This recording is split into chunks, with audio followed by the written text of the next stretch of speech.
Hey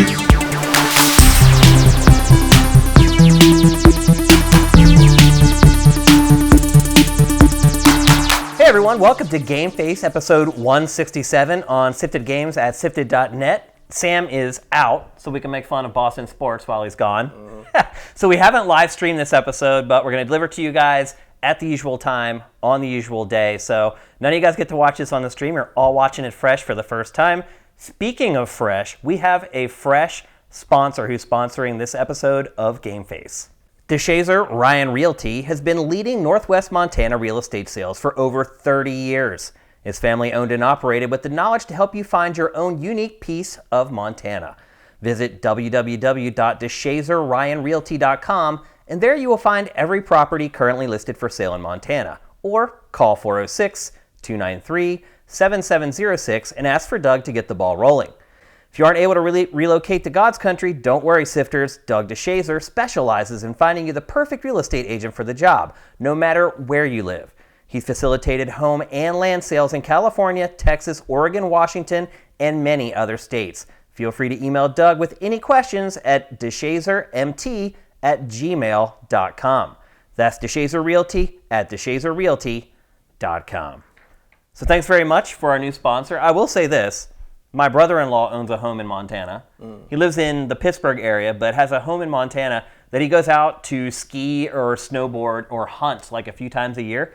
And then he just rents out that house like the rest of the year and makes bank. So, you know, if you have some disposable income and you're looking to invest in real estate where you can make some money, you should probably give Doug a call. So I've always vaguely believed that my destiny lies in Missoula. Missoula. But I think that's in a different part of Montana. Big state. Yeah, it is a big state. So let's get on with the show. We're going to kick things off talking about Days Gone. Obviously, we covered it last week. One of the things we mentioned last week was how gigantic the game is, and it absolutely is. I am about 40... Well, I don't know if I'd say gigantic so much as it just goes on. There's a lot to do. Yeah. There's a lot to do, and there's not much to do. Yeah. Like at the same time. It's like... Because it's the same thing that you're doing over and over again. It's like a 10-year-old Ubisoft game in that regard. Yeah, that's a good way to compare it. It's like, here's 5 things. Do them each 20 times. Yeah. You know? I will say this. As you get in past like the 20, 25, 30 hour mark, the story does get better. Yeah, I played a little bit more and just sort of never turn it on again. Like, it was just like I'm still grinding along. But I will say, like getting to the third camp, I think at Lost Lake. Yeah. It felt like the story finally woke up. That's kind of where the whole game, I hate to say it, kicks into gear. Yeah, it's weird to me that there's so much filler before you get to Lost Lake, because Lost Lake, they finally kind of find a hook that doesn't rely on you caring about this psychotic man's flashbacks to his like bland wife, and also constant radio conversations with his jerk of a friend. Like, I think that's there's nothing to hang on to until you get to Lost Lake, and you start to see these people that Deacon also had a relationship with, in terms of probably the closest that Deacon had found to a place to belong after the fall. Yeah, for sure. So like there's some weird bad blood and some like.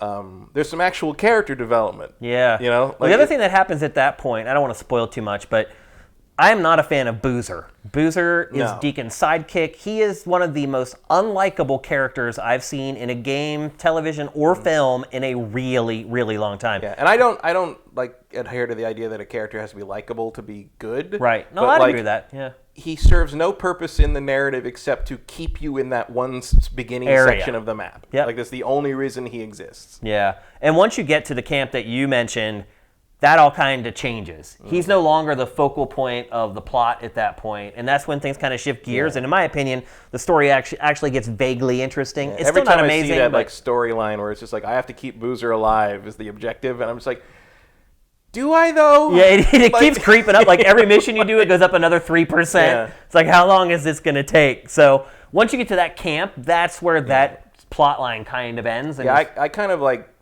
I was like, oh, that's a little more interesting. And then I turned it off. I just didn't turn it back on the next day. And then I didn't the next day. And then you know that happens. Yeah. Like you just sort of drift away from it, and before you know it, it's like, oh, it's been like a week. Why would I go back now? Yeah, I have continued to grind away at it. It has held just enough of my interest to keep me playing. And I think that's compounded a bit by the fact that there isn't much else to play right now. Yeah, it came out at the perfect time. Yeah. I mean, like you showed up today, and I was finishing up my second playthrough of Assassin's Creed Origins. Right. It's not like I'm playing some cutting edge stuff I couldn't ignore. It's Yeah. just like, no, I like this. I think I'll do this again. So. Yeah. I'm moderately enjoying it. Now that I've gotten powerful enough where I can actually take on the hordes and not just immediately die and have no chance, the game has become more interesting because for the first 20 hours or so of that game, if you see a horde, you just run. I fought one, and it took everything I had to beat it. And I had to do it multiple times and go through trial and error and see what their behaviors are going to be. But still, I mean, even after that, even past the 20-some hour mark, you see a horde, it's still a little intimidating. Like, you don't want to just jump in and go after it. And I kind of like that dynamic of these kind of roaming enemies that you can beat, but more likely are going to bring death instantly. And it just kind of creates this sense of dread as you're playing through the game.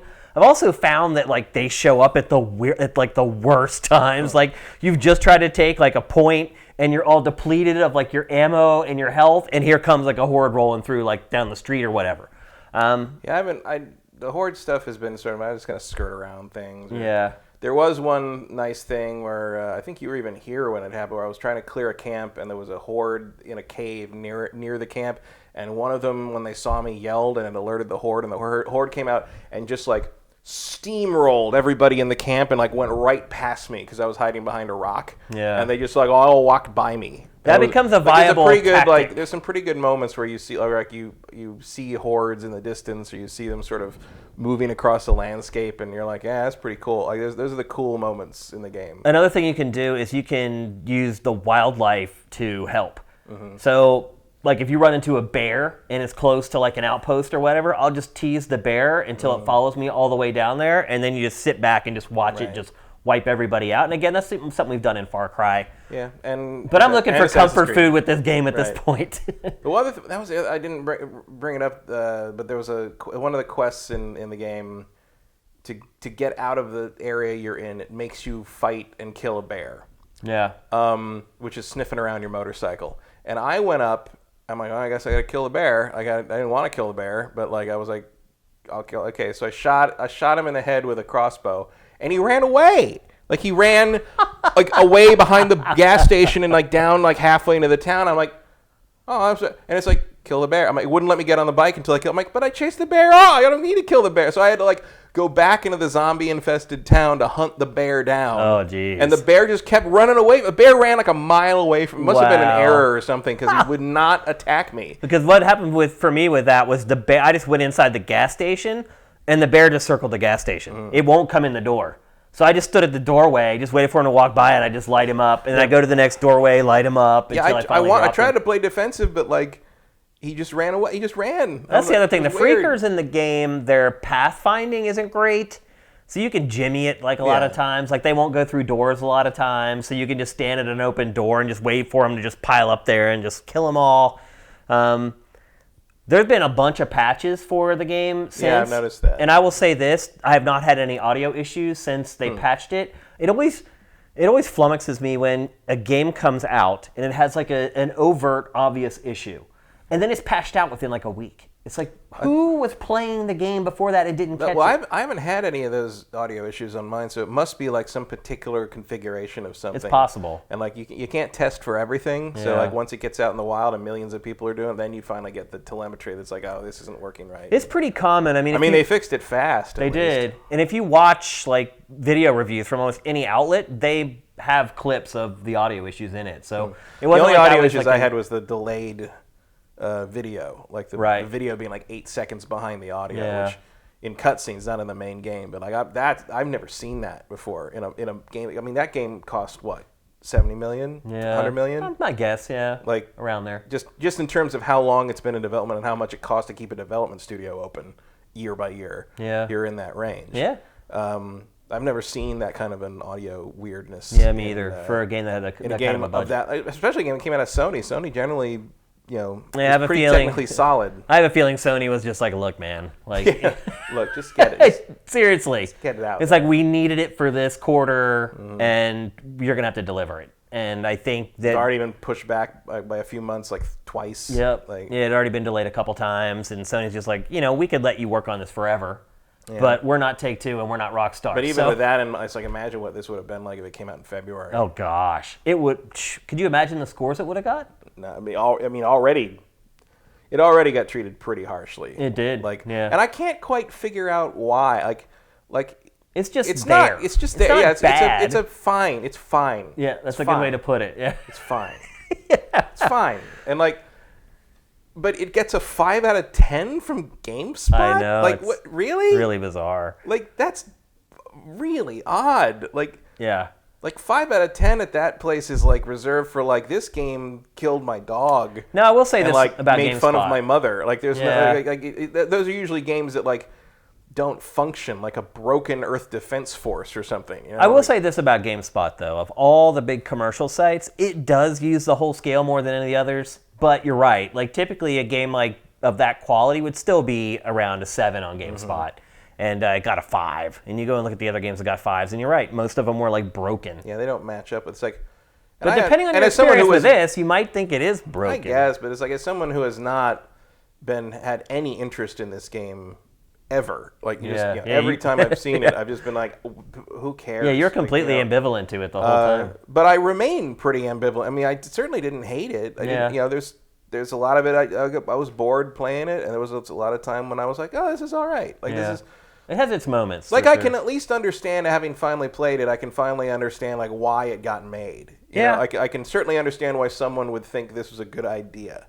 Particularly 5 years ago when it started. Right. The height of Walking Dead mania. I mean, that's the danger of developing a game that takes 5 years. Yeah. A 2-year cycle, it's not that big a deal. But also, I think it would have been a more impressive release if it had made it before God of War and Spider-Man. Oh, for sure. Frankly, yeah. I think those raised the bar for Sony's first in the same way that Last of Us 1 raised the bar and Uncharted raised the bar.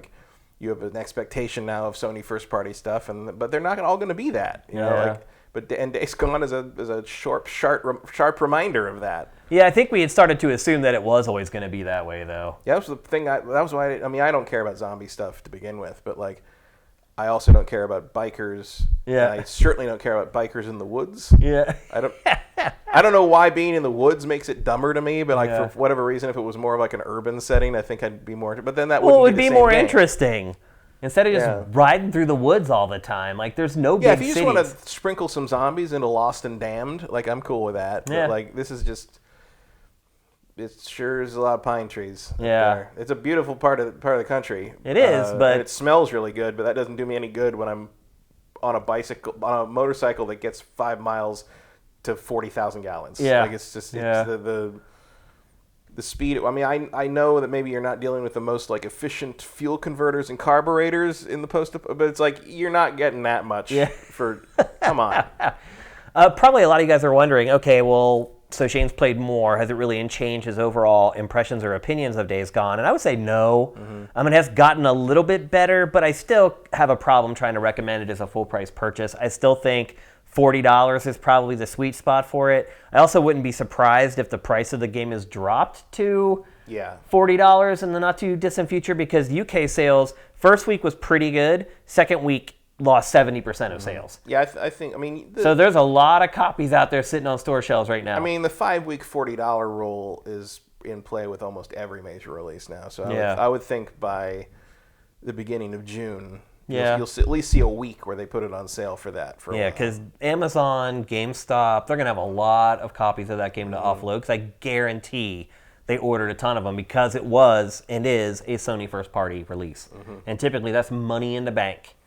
But even the cover is not interesting. I know. It's just sort of gray and brown. One thing I'll say about it is that they haven't misrepresented the game. No, not at all. But it's in a lot of ways it feels like a game from last gen. Yep, absolutely. I don't think you could do a lot of what it's doing tech-wise last gen, obviously. Well, the zombies would be made of 200 polys or whatever. Or and the sound is there, and there's a lot of the weather effects are really impressive. But the actual game design, feels old. It does. Yeah, absolutely. So it's probably the last time we're going to talk about Days Gone. Maybe when DLC comes out, if it comes out. Yeah, I don't know. I was gonna say maybe in the game of the year when we did this, it's like, you know what, like it wouldn't even make like most disappointing or no, I because had no it's just there. It's like you said, it's fine. Although I might, we'll see. I mean, we'll see. There's a lot of year left to go, but like I do think it has some of the other than the technical issues. I think in terms of sound design, audio design, it was very good. Like it sounded like the woods. It used the surround better than almost anything else I've played this year. Mm-hmm. I looked behind me a couple times because I thought just my brain thought a bird was in the room. It's just like they do a really good job with the sound when it works. The thing that people probably notice the least. The least, yeah. Unfortunately.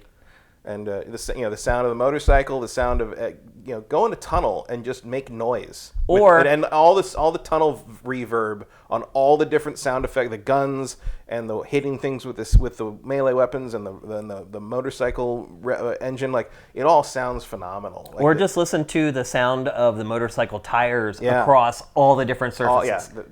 Everything. Like there's the one camp that you get where there's like a wooden plank bridge that leads into the camp, and you have to drive across it like all the time, and you're leaving. But then there's also puddles, where the bridge like dips down below the water, and the sound that it picks up that little patch of water when you drive through it. You're right. The audio in that game, maybe that's something we do talk about during Game of the Year discussions, because that probably is its best achievement to be and sadly, its most buggy element. So although I feel like I have a hard time blaming the sound team for that. Yeah, it's the programmers. There's got to be something. Yeah, but like give those sound people a raise over there, Sony Bend, or someone hire them, or whoever did that. Or what What's Cory Barlog doing? Maybe make a phone call. Not the God of War sound was. Oh no, not at all. But I just feel like the sound work in this game was on par with the best of what Sony's first party stuff puts out. They are clearly in the same league as the people at Santa Monica and Insomniac, for instance. Yep. So. That's definitely audio is the star of the show in that game. I don't know what else. And most people won't care. No, I'm sure they won't. But sound matters. Yeah. Even if you don't notice it. I think it's also important for us to point out parts of games that maybe we don't like or recommend overall that are still excellent. I think it's a big part of being even and editorially fair. So I think it's only right that we point at the stuff in games that we like. Even when I was bored playing the game periodically, I would just be like, I'm so bored. But it really sounds good.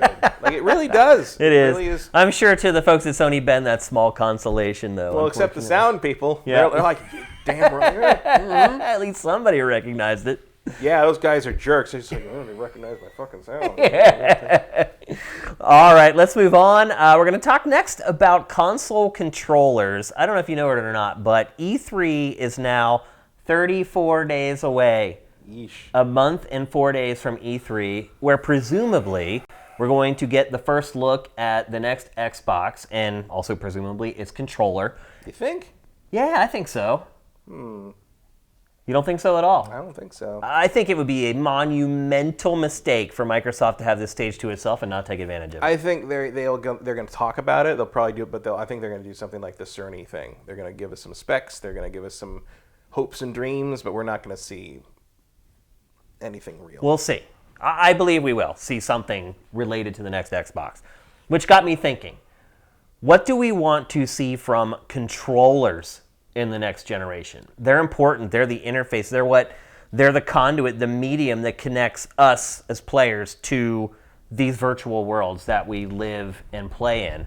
And to me, they're extremely important, but they haven't changed that much in quite a while. But looking at a lot of the new VR controllers that are hitting with these new VR HMDs really got me thinking about, okay, what can they do with the typical console controller to improve it over time? And obviously we have a big paradigm shift coming up with these new platforms. This is a perfect time to debut some kind of new functionality on a controller. What are you missing from console controllers in 2019, if anything? Absolutely nothing. You think they're perfect and they can't be improved as they are right now? I don't think they're perfect, but the changes I would make would be like ergonomic fixes that specifically cater to my individual hands. But I think as far as like a mass market controller product goes, I would say the Xbox Elite controller is about as good as it gets. The problem with that it's controller... It's too goddamn expensive. Right. You can't pack that in with a console, unfortunately. Right. So honestly, my biggest thing would be, because I don't care about the video screen that's like rumored on the PlayStation 5 controller. I don't care about weird motion aiming stuff like the Switch does. I don't care about any of that stuff. The main thing I want is better build quality, more reliability, and the ability to either in the controller or in the OS to recalibrate the goddamn analog sticks. Because every single PS4 controller I've owned this generation lasted a year, and then one of the sticks started to drift. Really? And like every time, and the funny thing is I'd always notice it on Destiny. Because Destiny has the menus where you have to use the cursor. See it, yeah. And at a certain point, you just let go of the thing, the cursor would just sort of drift up and to the right. That happened to me with PS3 controllers. And I didn't have a ton of problems with that. I had PS3 controllers that would just completely cut out, and then once I replaced that one and got a new one, after a couple years, that second one started to drift bad. So bad that if I sat my controller on the coffee table, the character would move in the game. Yeah, that was as bad as it was on one of my PlayStation, the launch PS4 controller. Wow, because mine was fine. And in fact, that how it was impacting me during the first division, because that was around the same time, and I kept getting hit because I would lose cover. And then like when I went back to Destiny while I was still playing Division, like even the people I was playing with noticed, like, why do you keep popping out of cover? Like I'm not trying to. It's just like, wow. And then I went and played. We went back and played Destiny when like some new update happened, and I noticed on the menu screens that it was drifting down and to the right. And I'm like, that's why I keep popping out of cover in the Division, is because it keeps pulling the character off the thing. And I ordered a new controller. I went to Target, I think, or Target or Best Buy, got a new controller, and brought it back instantly. Everything was fine. And then what about your PS4 Pro controller? Pro controller is still okay. It's been good so far. That one has not had a problem. Okay. And I'm still good. I think I'm good on the old PS4 controller because I only used it for about a year, and I did actually buy the replace it for free. Oh, you did? Thing from Best Buy for I like never $20 buy those things because I'm like, look, this is the third one, so I'm gonna. And then that third time was the charm. My launch Xbox One controller didn't work. My D-pad died. It kept disconnecting and it wouldn't connect. And then I sent it in to be fixed, and they're like, "We'll just send you a new one." I'm like, "No, I want the day one." Yeah, because it has the screen on it. It says day one. Yeah. And so they're like, "Okay." Well, so they sent it back, and I'm pretty sure it was just the same one, or it was either the same one, or it was one that like had been refurbed or whatever. So, but it still didn't connect. It would not connect. And I was using my friend's borrowed a controller from him. I was using that, and it would connect. And it connected fine. Wow, and like that's weird. It's what I've been using since I'd sent. It took like 3 weeks to get the controller, but so that was what I've been using. So the Xbox was fine. It was all in the controller, and I get my day one controller back. It still won't work. I'm like, well, I'll email them and figure it out later. And I threw it on the couch and used the other controller for a while. And at some point, I like lay down and stretched out on the couch. And the other controller, the day one controller, was still sitting there, and I went to like kick it away, and it burned my foot. And I'm like, what? And I pick it up. The batteries are red hot. Oh, like my gosh. They basically sent me a time bomb. Like if I hadn't I hadn't just like kicked it away and noticed that, like God knows what would have happened to that. Wow. Thing. And I had like knocked the batteries out because I couldn't touch them. They're too hot to touch. And like put them like away on the counter so they would cool off and stuff. And I'm like, you sent me like an explosive device, basically. Could you maybe pay for shipping this time? Yeah. And eventually they did send me like the right controller. Uh-huh. And then that one eventually the analog stick stopped working and I gave up. The D-pad went bad on my day one. And then you had all your Joy-Con problems, of course. I have not used my Joy-Cons enough to know if they suffer from that drift issue. I know there's an analog drift problem that a lot of people have had. I don't know if mine have that. Mine just wouldn't connect. That was another problem. So basically my request for new controllers, make them work properly and make them work longer than a damn year because these things cost a lot of fucking money. Yeah, it sounds like you want durability more than anything else. I want something that lasts. If you're going to charge us 60 to 80 bucks for a controller, like this thing better last the rest of the generation. Like there's no excuse for that. I'll say this, my PS4 and give us the tools in the OS or whatever to fix calibration issue. Like that was the thing. It's like if I could have just like done something on the PlayStation 4 that like recentered the stick it would have been fine. But there's no option to do that, so I can't do anything except send it to them to get fixed or buy a new controller. And like, my solution was buy a new controller because I'm impatient and I didn't want to deal with Sony customer service any more than I had to, because they were like, wait, it's what? And it's like, they didn't understand the problem, and they wanted to charge like basically almost as much as a new controller would cost to fix it. Yeah. So, and then I'd have to pay shipping on top of that. You might as well just go buy one. So I'm just like, you know what? How about you just make the controller? And the one controller I haven't had a problem. I mean, I haven't had a problem with the PS4 Pro controller, which has been like, what, 2 years now? Yeah. So that's good. I guess they fixed some of that. And then the Elite, I have 2 Xbox Elite controllers, one for my PC and one for my Xbox, and I use them constantly, and they are flawless.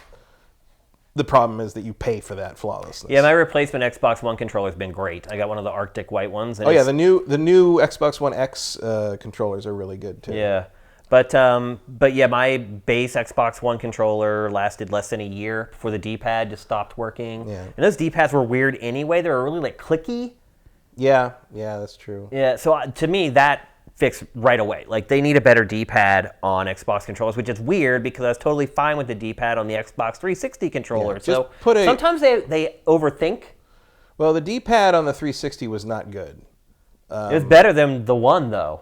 I don't remember the vanilla one controller well enough. It was click, like literally it clicked. It was like click, click, click, click. Yeah, I remember the click, but it worked, which is more than you can say for the 360 controller when you're trying to play 2D games or fighting games. Yeah.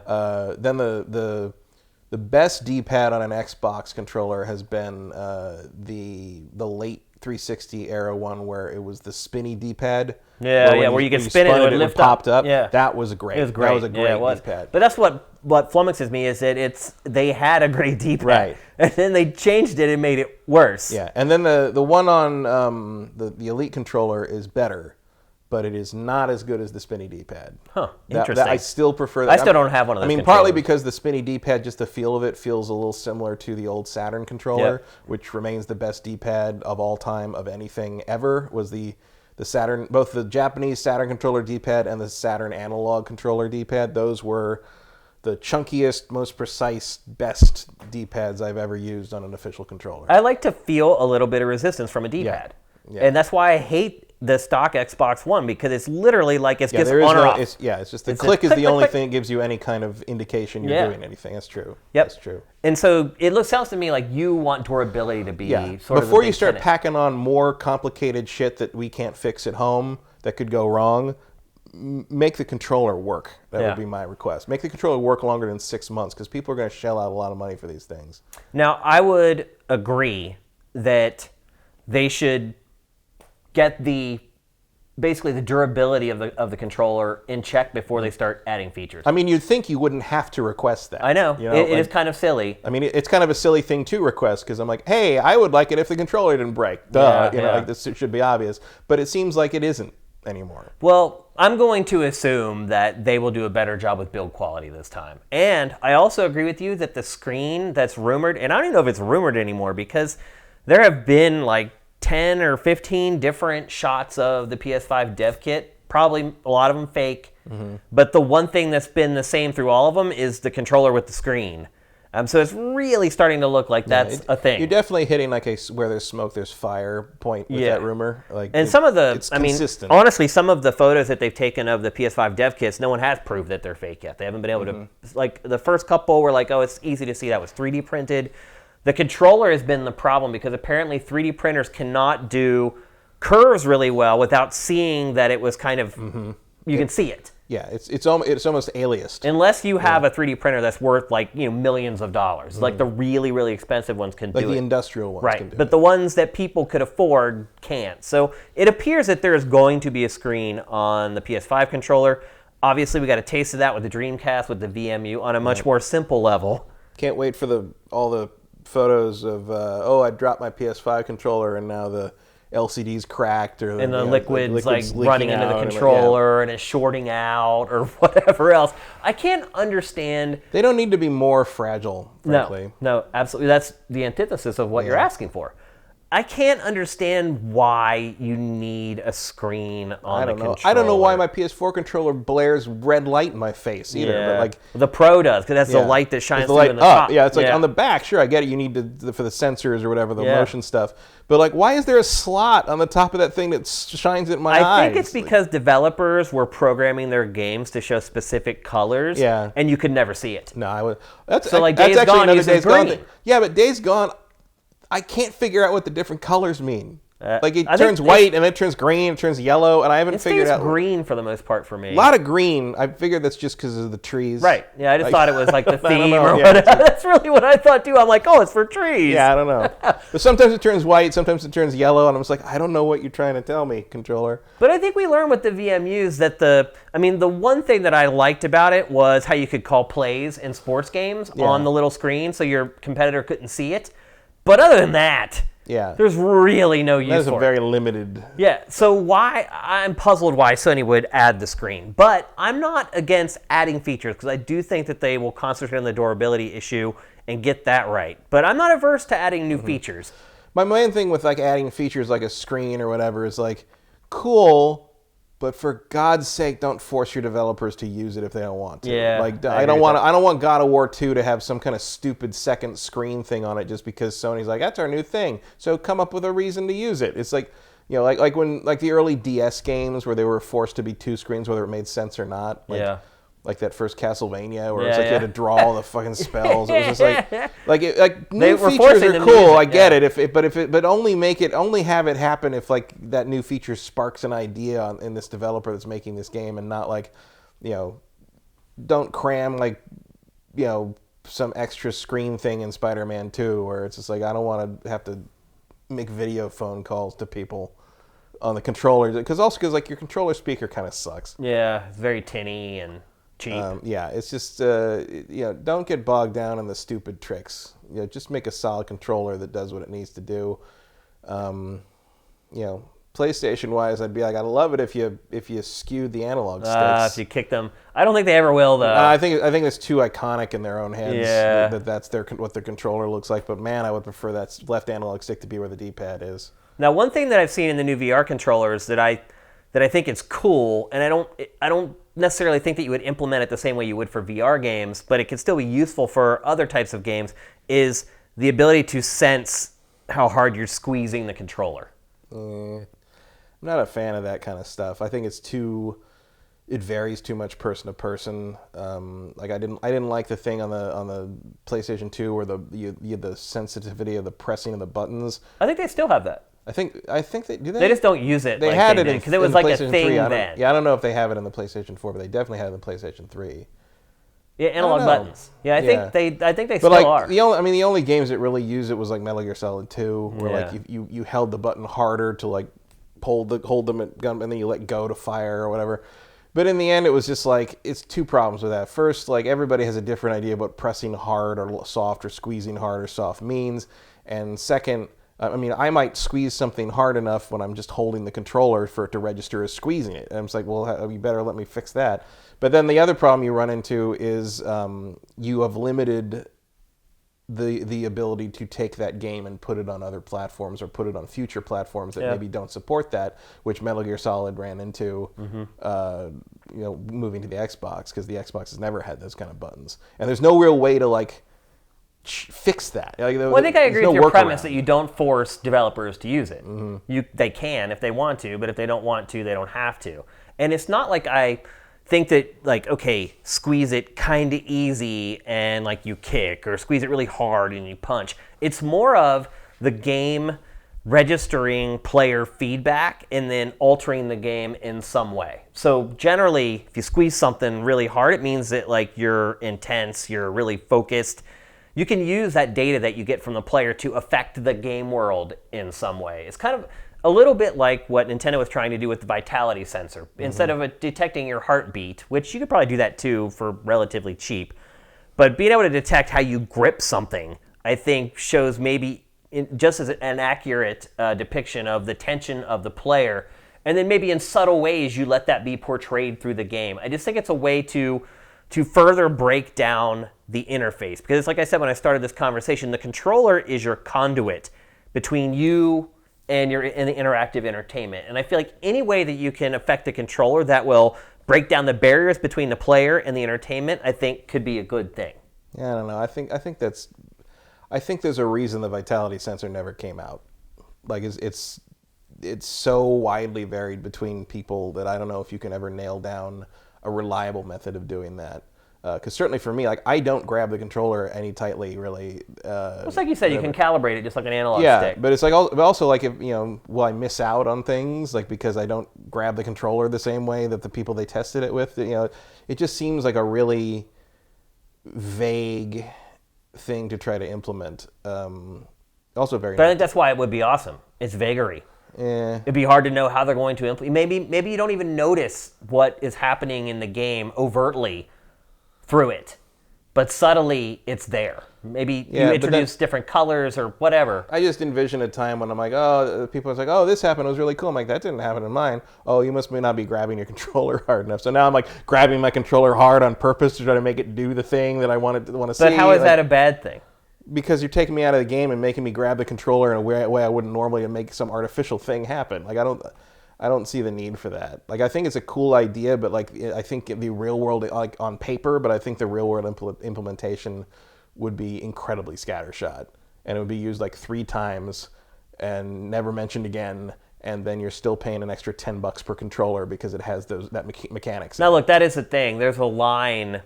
And there's a reason the Joy-Cons are $80. There are, because there's so much crazy tech packed into No, those absolutely. things. But instead of having some weird IR camera that can detect objects around the controller, I'd rather have something that actually functionally impacts play. Well, that would the squeeze sensor would definitely be something to be more likely to be used by me, even inadvertently, than the stupid IR I forgot that was even in the Joy-Con. Yeah, frankly. because they haven't found a way to really use it that No. makes people remember it. No. There's all kinds of useless tech jammed in the Joy-Con. Yeah, I really think they should do like a bare bones version that just has like the controls and the rumble and maybe the little bit of gyro to know when you're turning it sideways and sell it for half the price. Yeah. And so what I was going to say is there is a line. So if you're if someone were to say, okay, well, Shane, if we add that to the controller, that is going to cost $10 extra, then I would say no. Mm-hmm. If you can find a way to do it where it only adds $1 or $2 to the controller, then I would be all for it. Yeah, because like you're really already looking at how much money is it going to cost extra just to add that damn screen. Yeah, exactly. Yeah. But the other angle of this too, for me at least, is the PS5 controllers are probably going to be $100. They might be. The other angle of this, too, is on Ask Shane Anything this week, I talked about how I feel like the next Xbox, even if Microsoft isn't necessarily into VR itself, the console should have the ability to plug in a PC HMD and have it work. Mm-hmm. It's going to have the horsepower to do it. It makes no sense whatsoever for Microsoft to not allow that to happen. If that's the case... Were they doing like some kind of vague partnership with Oculus at some point? They mentioned it once, but then nothing ever happened. No, remember the Xbox controller came with Oculus. There was the base controller that came with it at first. And so, yeah, they did have a deal with Oculus at first, but that's gone away because Oculus started making its great controllers all on its own. But if you want, and I believe it should, have the ability to play and use PC HMDs, that's a good way to save money because the new HMDs, like the new controllers, that's one of the functions that they have is the ability to squeeze. And so if you do open up your platform to PC HMDs and you can start using it, then people can jump in with less barrier of entry. You don't have to buy those expensive touch controllers. You can still use the functionality of grabbing something by squeezing the controller or climbing and squeezing the controller. It just, to me, it opens up avenues for play that haven't been there yet. And I think we asked for questions on Twitter for the end of the show, and one of the questions that somebody asked is about E3 and the hype levels of E3. And then I saw some other comments on Sifted today where people are kind of down on E3 this year and they're kind of down on gaming and starting to lose interest in it a little bit. And I think you just need something to inject some excitement into the industry, something to make it feel fresh and new other than, hey, here's the next God of War that looks even better. Here's the next Assassin's Creed that looks even better. A lot of people who play consoles have not really jumped into the VR thing. Only 4 million PlayStation VR sold. So that's it, obviously, unless you count like the Nintendo Labo stuff. So I feel like Microsoft could have another bullet point on its box by saying, hey, it works with all the PC HMDs. You can finally try the real VR. I think that's a lot of work on Microsoft's part for a very small audience. I mean, but I'm saying, like, it wouldn't just be for VR games. It's there for the VR stuff, but you could implement it in other ways into traditional console games. I'm not sold. Just coming up with a blank on that one. I don't like motion control stuff. I don't like weird waggle stuff. I don't like stuff that makes you do some kind of like I don't physical. dislike... I don't like the thing that makes you do some kind of physical motion on the controller that mirrors what the character's doing, because it never matches up to me 1-to-1, and it just takes me out of it. It's like, it's just to me, it's just sort of the new version of QuickTime events. It's just like, I don't understand why I'm playing Dragon's Lair like with this, and when I'm doing a QuickTime event, and I don't understand why I have to do these stupid human tricks, like if I'm squeezing something or wiggling something or whatever. Like, just let me press a fucking button. Like, it ain't broke. Like, I don't see a lot of, like, unless they have like a killer app that goes with that. Like, I don't know what you'd be blowing anyone away with this E3 by showing that. I don't think we're going to see anything like that concrete. I think next E3 is we're going to show all our weird little bells and whistles and all the weird little things that the consoles do to like make it better to buy this console than that console. And we have a screen, and we have a Hulk, and we have a Twitch deal, and we have you get free HBO with it, whatever. Like, I think that's a next year thing. I think they'll give the specs for the hardware, and I think they'll show the form factor and the controller at E3. Xbox? Yeah. I don't think we're getting... Well, obviously, Sony's not going to show anything. Yeah. I don't think we're getting anything. I think we might get specs and like a Project Scorpio equivalent name, but I don't think we're getting anything concrete, which makes me wonder... That'd be a huge missed opportunity. Maybe. You have the ability to set the narrative. But not really, because it's so far away. Like, it's a year. Well, it depends on when it's coming out. It's a year and a half out. Like, it's. Do we know that? I bet money. They're both next fall, no question. Like, the next Xbox is not coming out this year, and well, for sure. But what about like early next year? Nah. I mean, what is Microsoft's not in the position Sony's in, where it's like, we got all these games that are coming out, and we kind of need to get these out before the next console comes. I mean, Microsoft has nothing. Yeah, I just don't think Microsoft will have all that stuff ready in time. And also, like, well, you're right that Microsoft doesn't have a whole lot to lose by maybe launching Switch style in March or something, or maybe April to keep it in the same fiscal year. Yeah. The next fiscal year. I know Microsoft well enough to think that they're just going to be like, oh, we've always done it in the fall, so why would we not do it in the fall? Like I think there might be a little too much traditionalism there. Well, maybe that's why they should not do it in the fall. That's true, but I don't know if you're going to win that argument with Microsoft brass. You know what I mean? It might be a mistake, but I still think it's going to be that they'll make the mistake. Yeah. Interesting. I'm interested to hear what you guys I'm not that optimistic about how Microsoft's turning things around just yet. I mean, they got that Xbox One X out pretty quick with little fanfare beforehand. I mean, I would guess that for E3 they're going to show a bunch of new games by all the studios they bought, but none of them are going to be ready till next year. Yeah, at the earliest. They'll show Gears 5. They'll show like Ori. They'll show a couple of things maybe we didn't know about. Forza Motorsport 8. Yeah, new Forza. Yeah, maybe we'll finally see that Funko Pop Gears thing again. I don't know. Yeah, finally, like as if you're waiting with bated breath. but everything else, I think, is going to be like, oh, we're going to do a new system. It's going to be like this, but you have to wait till next year for more details. But we'll show you the one thing you should look forward to on it, and they're going to show you some Halo Infinite, and they're going to show you a new Fable game, and that'll be that. In fact, the new Fable game is probably one of the games that the rumor is that Avalanche has been working on that for a long time, so I would say that's probably a launch title. Yep. But I think you're going to get a bunch of teases. Halo's definitely going to be a launch title. Oh yeah, you're going to get a bunch of teases, and you're going to get like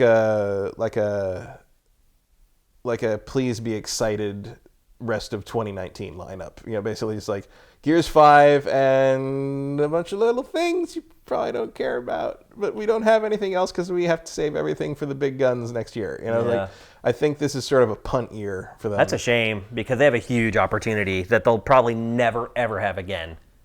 The whole stage to themselves. Sort of, but like I think that's that's part of Sony's genius on this is like they know there's nothing Microsoft can pull out that will win them anything. Yeah. Because even if you went full, all the stops out, here's the new system, this is what it does, this is what it looks like, this is what it's called, like these are the launch titles we're planning, like what, even if they just went full out and went like a year and a half out, here's what you're going to be buying at the end of 2020, your move, Sony.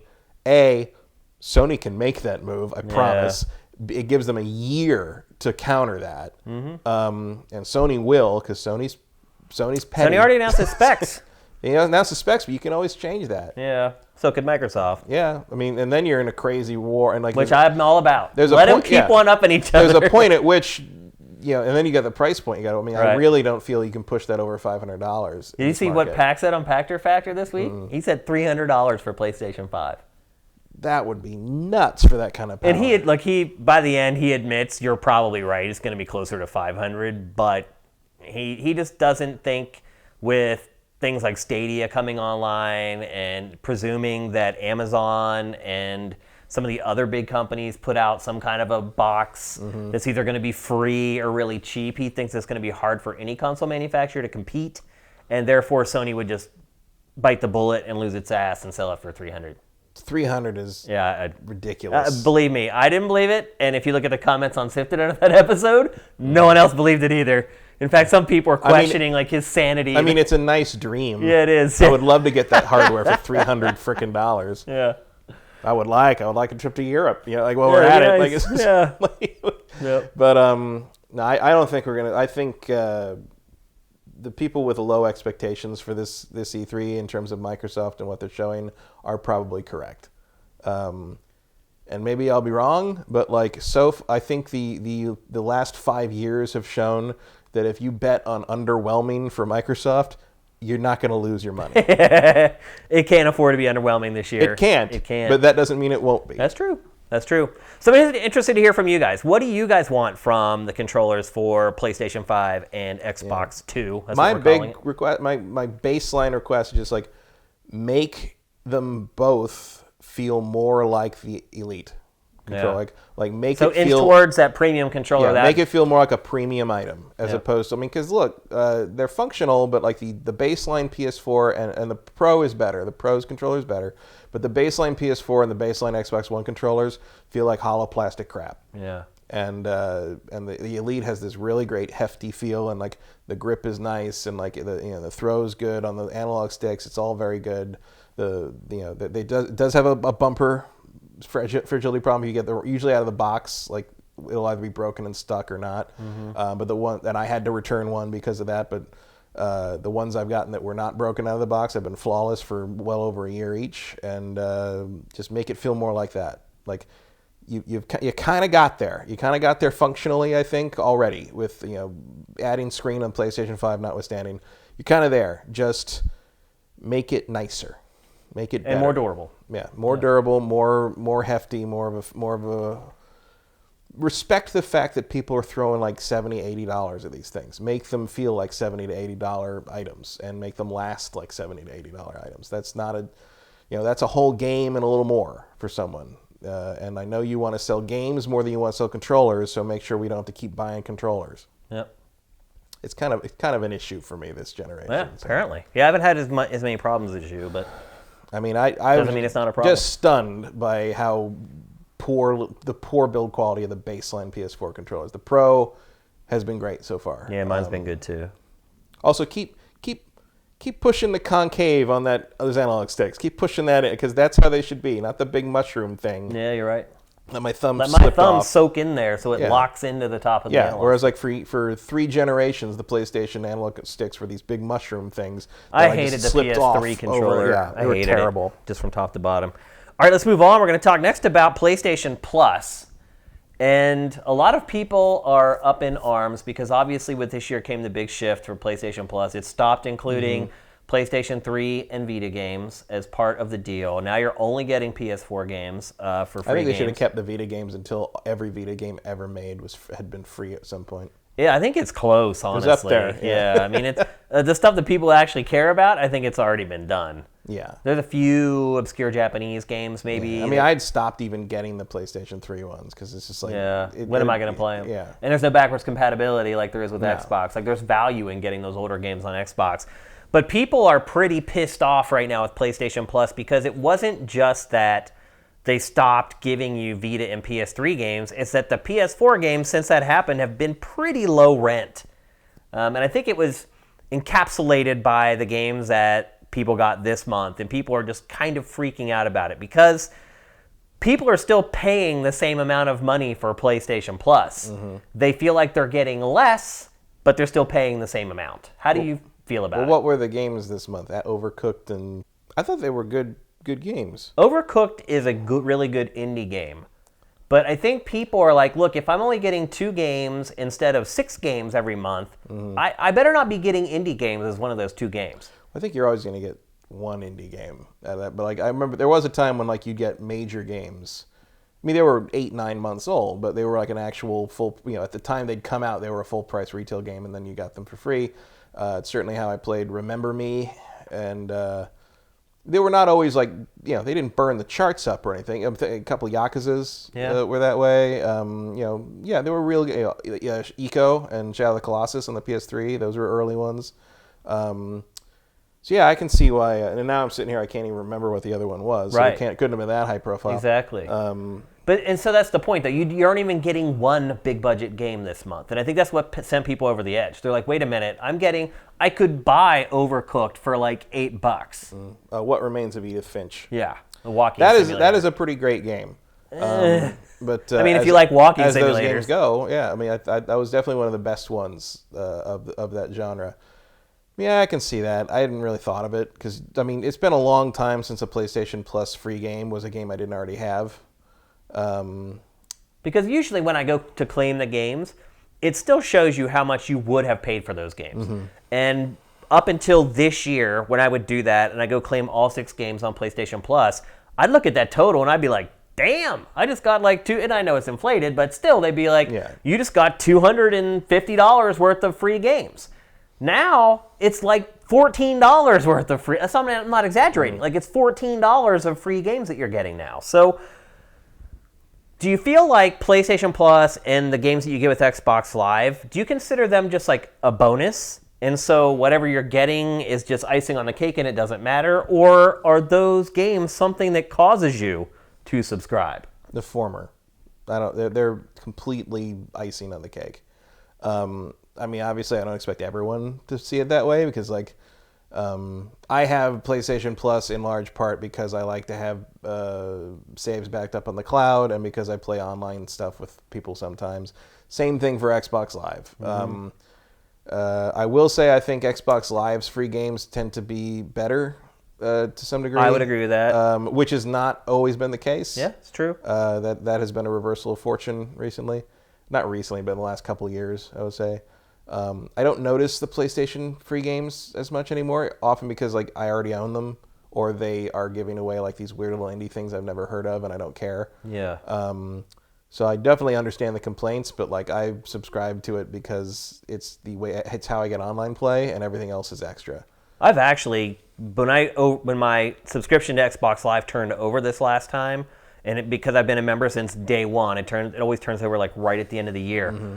I seriously thought about not renewing it because I hardly ever play my Xbox. Mm-hmm. Honestly, Matt, I think my Xbox, the last game I played on it was like Sea of Thieves. Yeah, it was a long time ago. I think about that. Like Crackdown, right? I never played Crackdown. You never played Crackdown? No, I did. That's right. I did play Crackdown. But before that, very memorable experience. I mean, it wasn't. I think I played it for like 3 hours before I quit because I was like, I get what this is, and it's just the same thing over and over. But, I mean, I've played my Xbox a total, because I played that for a few hours, like 3 hours in the last, like, year. All the online games I play on PS4. Yep. I mean, if I didn't honestly, the only thing that kept me from canceling it was like, but I've been a member since day one, and if I stop and lose your number. I'll lose my number, and like, what if they give out rewards in like 15 years for people who are a member? Like, it's so stupid how I've rationalized it in my mind to spend another $60. And because I do buy the annual subscription, it's not like I'm going month to month. If I was like a month to month customer, man, like I wouldn't have Xbox Live. Well, I mean, I don't know. Like, if I didn't have the X, like, I mean, the last time I turned on the Xbox probably would have been Crackdown as well. Yeah. Like, and I only played it for a couple hours, and before that, it was Sea of Thieves. So I'm to the point where, like, the only thing that has any value to me on Xbox Live now is the free games. It's kind of funny how it's all shifted around, whereas Xbox Live was just dominant at first. And now, honestly, I think PlayStation Plus might be the better service. Maybe. I mean, depends what you're after. I still think Xbox's chat options and group chat stuff work better. They do. They're more intuitive, for sure. More intuitive, and they don't crash. I mean, the few times I've tried to do group chat stuff on PlayStation while doing online stuff, people get kicked, or suddenly no one can hear one person, and we have to kill the group and reform the group. Like, they still haven't gotten that down. I found it hard to record footage with PlayStation Plus, as far as being able to pick up everyone's mics. So for the You Own Me tier on our Patreon last month, I played a game with someone, and I recorded it, and it was fun, and I think it was really entertaining too, because we were playing a co-op game. After I got done and checked the recording, my voice was just gone. And I went back and looked at the settings, and everything was set up the way it was supposed to, and it never recorded my voice. So all I could hear is him answering what I'm asking him. And so I ended up, just throwing the footage away. I never even used it. So you're right. Like, on Xbox, that stuff is way more intuitive, way more easy to set up, way more user-friendly. I think they took some steps back this gen from the Xbox 360. Yeah. But it still works better than PlayStation. I mean, even going to something as simple as, like, one feature I hate that's not on the Xbox One is the ability to stream stuff from my PC. Which you would think would be so easy for Microsoft to include, but I could literally stream music from my 80 gigs of MP3s on my PC to my Xbox 360 and play with my own custom soundtracks in any game I wanted to. That feature, for whatever reason, was excised for Xbox One. Maybe it comes back with the next one. I don't know. But that was a feature I used all the time on Xbox 360. I mean, they can barely get that OS to switch screens properly. Or move a blade. Yeah. It's really... I hope they completely rewrite the OS for the next Xbox. Whenever they do finally blow the doors off the reveal of the new Xbox, like, they better be like, hey, all the stupid stuff about that last OS, gone. Like, it's completely redone from the ground up, even if it's just like a Windows permutation. Like, just, it's better now, but they never fixed it. They shot themselves in the knee, like, out of the gate, and there was no way to recover. I think maybe what I'm getting at with this topic is... Look, as someone who plays online a lot, I'm always either going to have PSN or Xbox Live, no doubt about it. But there are a lot of people who never play games online, who are members of PlayStation Plus, and the reason they're there is for the free games. And I think at this point, looking at the offerings that we've got for the last couple of months, if you're that type of person, I think it's hard to rationalize subscribing at this point. Yeah, well, I mean, that's kind of the long and the short of it is, like, if you don't think the games you're getting are worth it, cancel it. Yeah. Or if you're locked into an annual subscription. Just consider going month to month if that's the most important element of it. Yeah. I mean, but then that costs a little more. It does, yeah. And it's annoying. Yeah. And a lot of times you get on those deals and they automatically renew and... Yeah, I mean, it's kind of like, it's about the same as being subscribed, like the Humble monthly bundle. Yeah. It's like $12 a month or something, probably works out too. And maybe more, I don't remember. Didn't they raise the price on PS Plus recently or something? I mean, they're both $60 a year now. So it's about the same, and like, or even less now, I guess. So I think you're still coming out ahead in the end. Provided you want to play the games. Yeah, well, I mean, that's kind of the risk you take on this. I mean, it's like a loot box. Yeah, a little bit. It really is. It's like a console loot box. Yeah, I mean, you don't know like what you're gonna get. But you're always paying for it. I mean, it used to be like, I think it was less noticeable before when, like, okay, this month there's two things I didn't care about. But there were four that I kind of did. Yeah, or I mean, I never paid a whole lot. I mean, it was usually like the two things on PlayStation 4, a PlayStation 3 game I already owned, a Vita game I never heard of, and some weird cutesy indie thing I would never play. So I built my Vita library with PlayStation Plus. I don't remember the last. I don't know where my Vita is, so it just hasn't been a factor for years and years. I can't even remember the last thing I played on it. Frankly. Yeah, I think the last time I booted mine up was a year and a half ago, something like that. I mean, I do have almost the entire software library thanks to PlayStation Plus, though. I mean, probably the last thing I played on the Vita was I probably went back and played Ninja Gaiden again. Yeah. But like now that that's backwards compatible on the Xbox One, Why? I don't really need that system anymore. You don't. Frankly, You absolutely don't. It's like if they ever put a port of Persona 4 Golden on the Switch, like I'll pretty much throw the Vita in the trash if I ever find it. Yeah. Now, the other angle that we haven't brought up with both PlayStation Plus and Xbox Live is that you do get discounts. Yeah. That you don't get if you're, and they are good. Like they're worth investigating. Yeah, especially when they stack on some of the sale prices. Yep.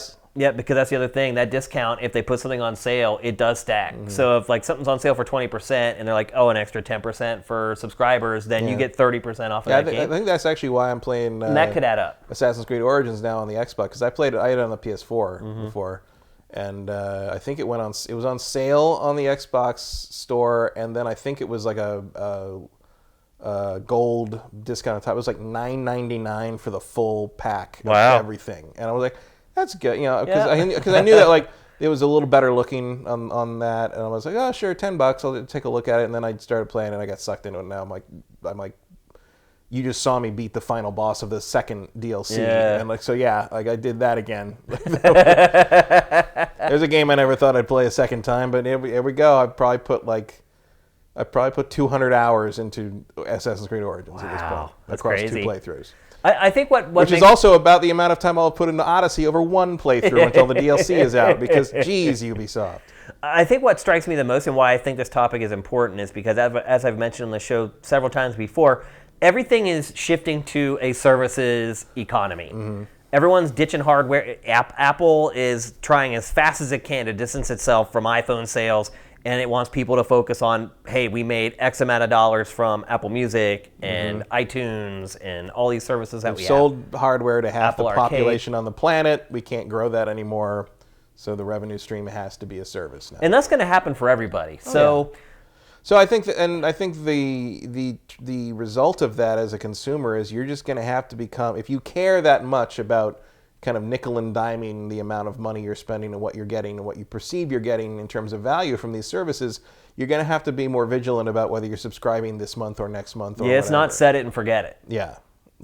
Or there's a point at which you're just going to have to accept that you're going to go through stretches where the free games, say from PlayStation Plus, are just underwhelming. It's just, chalk it up. You chalk it up to another element of the May drought this year. The PlayStation Plus games are underwhelming. So's the entire release schedule. It is. Even if you're trying to buy something new. Yeah. So I think it just comes down to you got to be, you're kind of in caveat emptor territory there. You just got to, if it's not doing it for you, feel free to kill it. Don't feel obligated to be part of this service just because they work so hard to make it feel like you're not a full-fledged PlayStation or Xbox player if you don't have it. There's definitely there is that sort of class. There definitely is. Yeah. There's a tier feeling, is a caste system sort of thing. Absolutely. Happening. It's not overt, but it's an intentional creation of their marketing. I'm sure. Yeah, absolutely. I mean, if they're smart, and they are. Yeah, I mean, gold has the prestige of being gold. Plus, it's ooh, it's better. I'm better. I got a plus next to my name. Yeah. People who, it's no one looks at your tag. No one cares. No one has seen your trophies in years. No one looks at anything like that anymore. No, it's true. That died pretty quickly, actually. Yeah. Although I do sometimes look at on the side of the blade on the Xbox, it shows on your friends list who has the most achievement points or whatever for the month. You'll look at the leaderboard. I'll look at that because I usually have a fair amount, and but there's people there was someone that got 4,000 achievement points on my list yesterday. I'm like, what were you playing? The funny thing is, I couldn't find out. I tried to see what the game was. I couldn't find out. I'd have to have gone back to my friends list, clicked on him, opened up his achievements, and organized them by date, and gone through and seen all the stuff he'd played in April. And I'm like, I'm not going to do that. Why can't I just click on the thing and see? It wouldn't let me do it. I was like, so close to functionality and yet so far. Everything's about privacy now, Matt. Oh, that's Apple's big thing now. All their ads are about privacy. Microsoft will sell people the names of your children. Oh, are you kidding? Absolutely. Come on. Maybe they're trying to turn over a new leaf. I don't know. And they're starting with achievement leaderboards. All right, well, let's move on. We're going to talk next about Shakedown Hawaii. I walked in and Matt was like, what the hell is Shakedown Hawaii? Yeah, I don't know what this is. I guess I kind of did. I thought it was like some kind of Hotline Miami style thing. And it is. But I couldn't tell if I knew that because I'd seen the game or because the title just sounds like it. No, I mean, it's basically the same game. Not quite as graphic. Same people, no, right? It's not. Yeah. It's not quite as graphic and gory, although it is rated M and it does have blood. But it is basically old school Grand Theft Auto, or if you want to say old school River City Ransom, in a top-down, open-world 2D game. And it is made by the same studio, not that made Hotline Miami, although it's very similar, but it's made by the studio that did the reboot of the River City franchise. It's called River City Revenge, I think it was. Yeah, I think that's right. And that one did pretty good. I think its aggregate reviews like around a 7 or 8 or something like that, so it did pretty well. This game was made by one person, and at this point, there are very few games that we added to the database before Sifted launched that have not come out yet. And this was one of the last ones. Wow. This game has been in development for a long time, and again, it's because it's been made by one person. And it's not a 3D game, so it's not as impressive as some of the other 3D games that we've seen that were made by one guy, but once you start playing it, it does become pretty impressive that one person pulled this all off. So it is Grand Theft Auto in 2D. It's set in Hawaii on the island, and the plot is basically you play as an aging businessman who believes streaming is a fad and that his video rental business is not going to go away and it should remain profitable. He's basically an older guy grappling and struggling with future technology. So he has all these businesses that are old and being replaced by all these new technological things. So basically someone made a game out of this podcast. Kinda, yeah. Not quite to that same extent, but a little bit. More flamethrowers in the game, but yeah. The concept is there. And so he also has like retail businesses, and they're all losing business to the game's version of Amazon. And so the objective of the game is to save your business empire. And the funny part about it is you don't go about doing that by doing what everyone else is doing. So it's not like you start a streaming business or you start your own delivery business. Instead, you rage against the machine. So your objectives are to take out the delivery trucks that are delivering the stuff to people's homes. And as you do that, your stores start doing better and start generating more revenue. There is VR. You do actually get involved in a VR business, but it's very tongue-in-cheek. So the guy who owns the VR business that you take over, you go in there and there's nobody in there. And the guy goes, we don't make money, but we don't need to make money because we have investors. Mm-hmm. And so the whole game is kind of this tongue-in-cheek of startup and Silicon Valley culture, whatever's been happening in games. Retro City Rampage. Rampage, yeah. Yeah, I know that guy now. And so, like most open-world games... And his upcoming game is called American Fugitive. I'm beginning to sense a theme. Yeah, exactly. And in like any crime-driven open-world game, you can run out in the streets and you can overtake any car that you want. You have a garage, and if you take cars back to the garage, they will be added to your fleet of cars that you can take at any time. It's violent, it's gory, there's cops, so if you run over people in front of the cops, they come after you. You can get like 5 cars chasing you, get out, and there's like shootouts. The cars, there's tons and tons of different cars that you can drive, and they all drive differently, believe it or not, even though basically you control the cars with the analog stick, so whatever direction you're pointing the stick is just the direction that the car drives. And it takes a little while to get used to it, but the cars all handle differently, even with that control scheme. So some of them take a really long time to accelerate and get up to top speed, but then once they do, they're some of the fastest cars in the game. Some of them are very quick off the line, but their top speed isn't great. There's boats, there's motorcycles. The shocking thing to me about this game is how that they much... put it on the Vita? And it's on the Vita. Yep. And there's a 3DS version coming. It was delayed. It's not out right now. There's no Xbox One version. It's basically for every platform but Xbox One. And basically the reason that is because he did not create an Xbox One version for his last game. And so he would have to start over from scratch. He didn't have an Xbox dev kit. He can't afford it or he doesn't want one. And so it's coming to everything but Xbox One. And so as you play... Honestly, if you're going to cut anything out of the main platforms now, it's probably the Xbox. That's probably the one you want to cut it out. It worked out for him, honestly. And so there are actually three... He's got that sweet, sweet Vita money. There's actually 3 playable characters. So obviously the main character is the one that you start out as, but you can also play as the son. And the son is a wannabe DJ, which means he's basically unemployed. And so his dad basically tells him, look, you need to get up off your butt and start doing something because my business is doing terrible and I can't float the boat for you anymore. So you play as him through certain missions. And then there's also these levels that take place overseas. So you have like farms that are in like third world countries and you're running those overseas, but you have a fixer that works for you who goes over and acts as the heavy overseas. And so like, for instance, one of the missions that you play as him, you go and like you invade like this coffee plantation where it's been taken over by your rivals. You go in and take it over again, and you start generating money. And the whole objective is to just generate as much cash as you can. And again, much like Grand Theft Auto, it's about taking over the city. So you go and you shake down businesses. So you'll go in and you'll say, hey, you need protection. Like, we don't need, you need protection. You pull out your gun and you start collecting money from all those businesses you shake down. You can also just go and buy businesses and then start generating monthly revenue from all of those. Seems ambitious. It's insane. For a 2D game, it is absolutely insane. So you can own a business on a block and it's not generating much revenue because the block is crappy.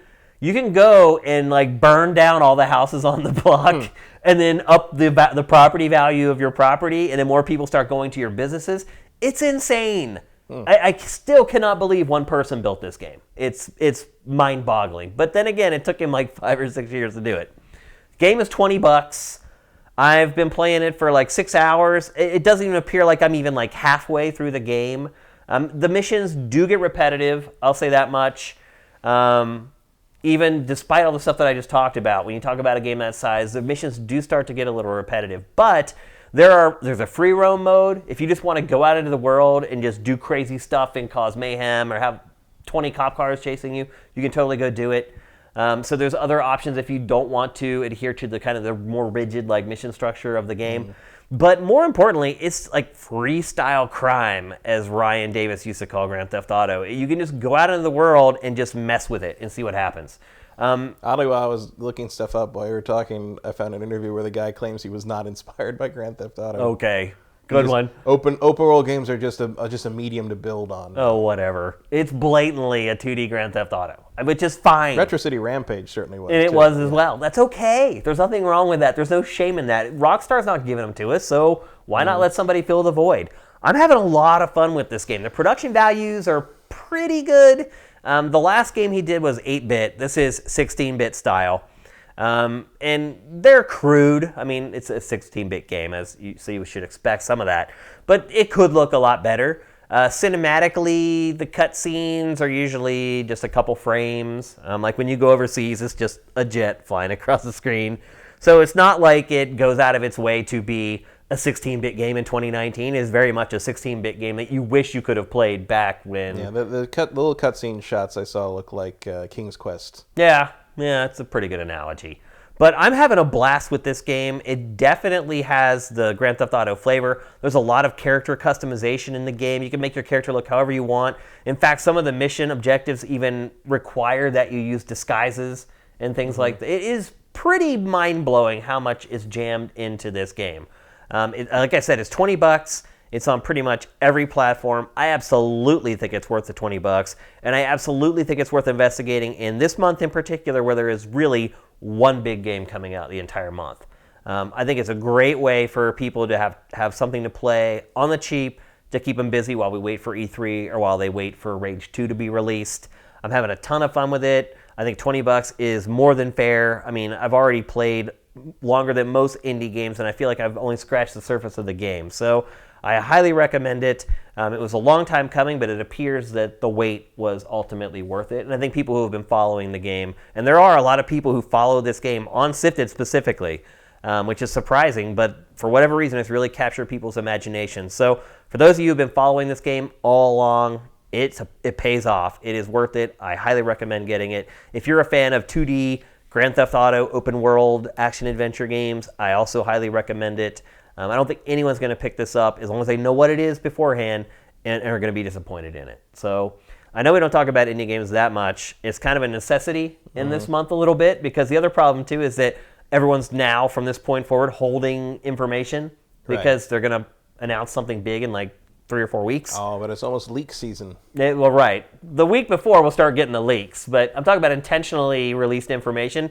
So that's part of the reason it was in the show, but I also think it's worthy of being on GameFace. If we're going to talk about indie games here and there, I think this is the type of indie game that we should be talking about on the show. So highly recommended for me. $20. It's on every platform but Xbox. And I think at this point, there aren't many people who only own an Xbox. No. So I think everyone has a platform that they can conceivably play it on. The 3DS version is supposed to come in a couple months. You can get it on the Switch and play it while you wait for Detective Pikachu to start. Absolutely. Yeah, so I highly recommend it. Because the movies this month are better than the games, frankly. Yeah, it's true. That's a good point. And TV better than games this month as well. So, yeah. That's a different podcast. It is.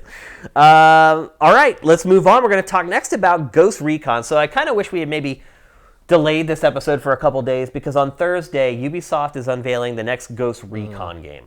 I saw Ghost Recon was had a big sale going on. There is. It was a free weekend, I think. For the original Wildlands, which is making most people believe that what we're going to see on Thursday is Wildlands 2. It makes sense. The way the game sold, the first one sold, it's hard to fault Ubisoft for doing that, because the game, I remember we covered it on GameFace, and we just assumed it was going to be a flash in the pan, and we hardly even covered it. It wasn't really. It was just another Tom Clancy game, and then it was the top. And then selling, the NPDs came out. Top selling game of the first half of the year. Holy crap! Yeah, it was. The funny thing was, I didn't know anyone who played it. I know. There were people I knew on Sifted that were playing it, and were it was it was completely out of the core demographic hit, and it was huge. And it's amazing how they're still putting out DLC for it. Yeah, well, eventually, people, more people I knew actually did start to play it, and oh, this is really good. I don't know if it was really good. My girlfriend was playing it the other day, and she never plays the soldiery shooting games. She likes the Overwatch more fantastical stuff. But it was free weekend, and a bunch of her friends were playing it, so she was playing it. She's like, "Yeah, it's all right." Yeah. So at this point, if it isn't good. And they did some cool stuff. The Sam Fisher mission thing was fun. Yeah. They put the Predator in it for a while. That was cool. They played with it. Just Ubisoft's done really well taking stuff and kind of doing cool timed events or reasons to turn the game on. even for May the 4th, they turned all the weapons in For Honor into lightsabers. Right. Yeah. Which was great. That was the best Star Wars gameplay experience I've had all in It's better than everything EA's put out combined. It was just wow, look at that. That's funny. And hopefully they bring it back for the release of Episode 9, just whenever it's appropriate, because now that they got that mode in there, they should play with it. But Ubisoft's done a really good job with that. They supported the first Wildlands crazy much. Still, they're still getting tons DLC? And tons of content. I looked at I already have it, so I was looking at the sale on Xbox Live, and the full package is $100 on sale. Yeah. That's how much they put out. But then you look at it, and it's that's a pretty good price. Yeah, for everything. when you take all the content. It's a crazy amount of stuff. Yep. So everyone's assuming, for a multitude of reasons, that the game they're going to show Thursday is Wildlands 2. Mm-hmm. However, are you okay with that? Wilderlands. Are you okay with that? Because Wildlands, to me, was a huge shift in tone for the Ghost Recon franchise. Mm-hmm. Ghost Recon, if you really go back to the day, it was a rigid, tactical shooting simulation where, 2 bullets and you were dead. Yeah, it was kind of the last surviving, vestige of the original Rainbow Six stuff. Yeah, where the original Rainbow Six stuff was one shot, you're dead. Yeah, what was it? Black Arrow on the original Xbox, I think it was. Yeah, but I played that game to death. Or even, I remember the original Rainbow Six on PC, where most of the gameplay was planning the assault. Yeah, and then the assault happens. And the assault happened like that. And you're like, okay, go, and you're dead. It's still satisfying though. And you're just hoping that the AI, like the two AI guys behind you, actually pull their weight. It off. You know? Yeah. So that was and then like slowly it became more and more of an arcade shooter. Well, I mean, you had like Advanced Warfighter. Right. I mean, those were. Well, that's Ghost Recon. There was still a little bit of planning involved. Oh yeah, but like that was Ghost Recon still did that, whereas like at the same time, like Rainbow Six Vegas had just become like an arcade shooter. It did. Yeah, I think Rainbow Six went more that way. Definitely. Although now it's that was like kind of what it's kind of come full circle. What always felt like Ghost Recon was sort of the branch that like kind of kept that kind of gameplay in play. Yep. You know, well, Rainbow Six went more mainstream, sort of, you know, shoot, bang, bang. Ghost Recon was a more cerebral game. Yep. And Wildlands is not that. No. Wildlands is the Assassin's Creed Origins model applied to Ghost Recon. That's a good point. That's a good analogy. Absolutely. Are you okay with that, or do you think it's one? Is it smart? One, what do you want?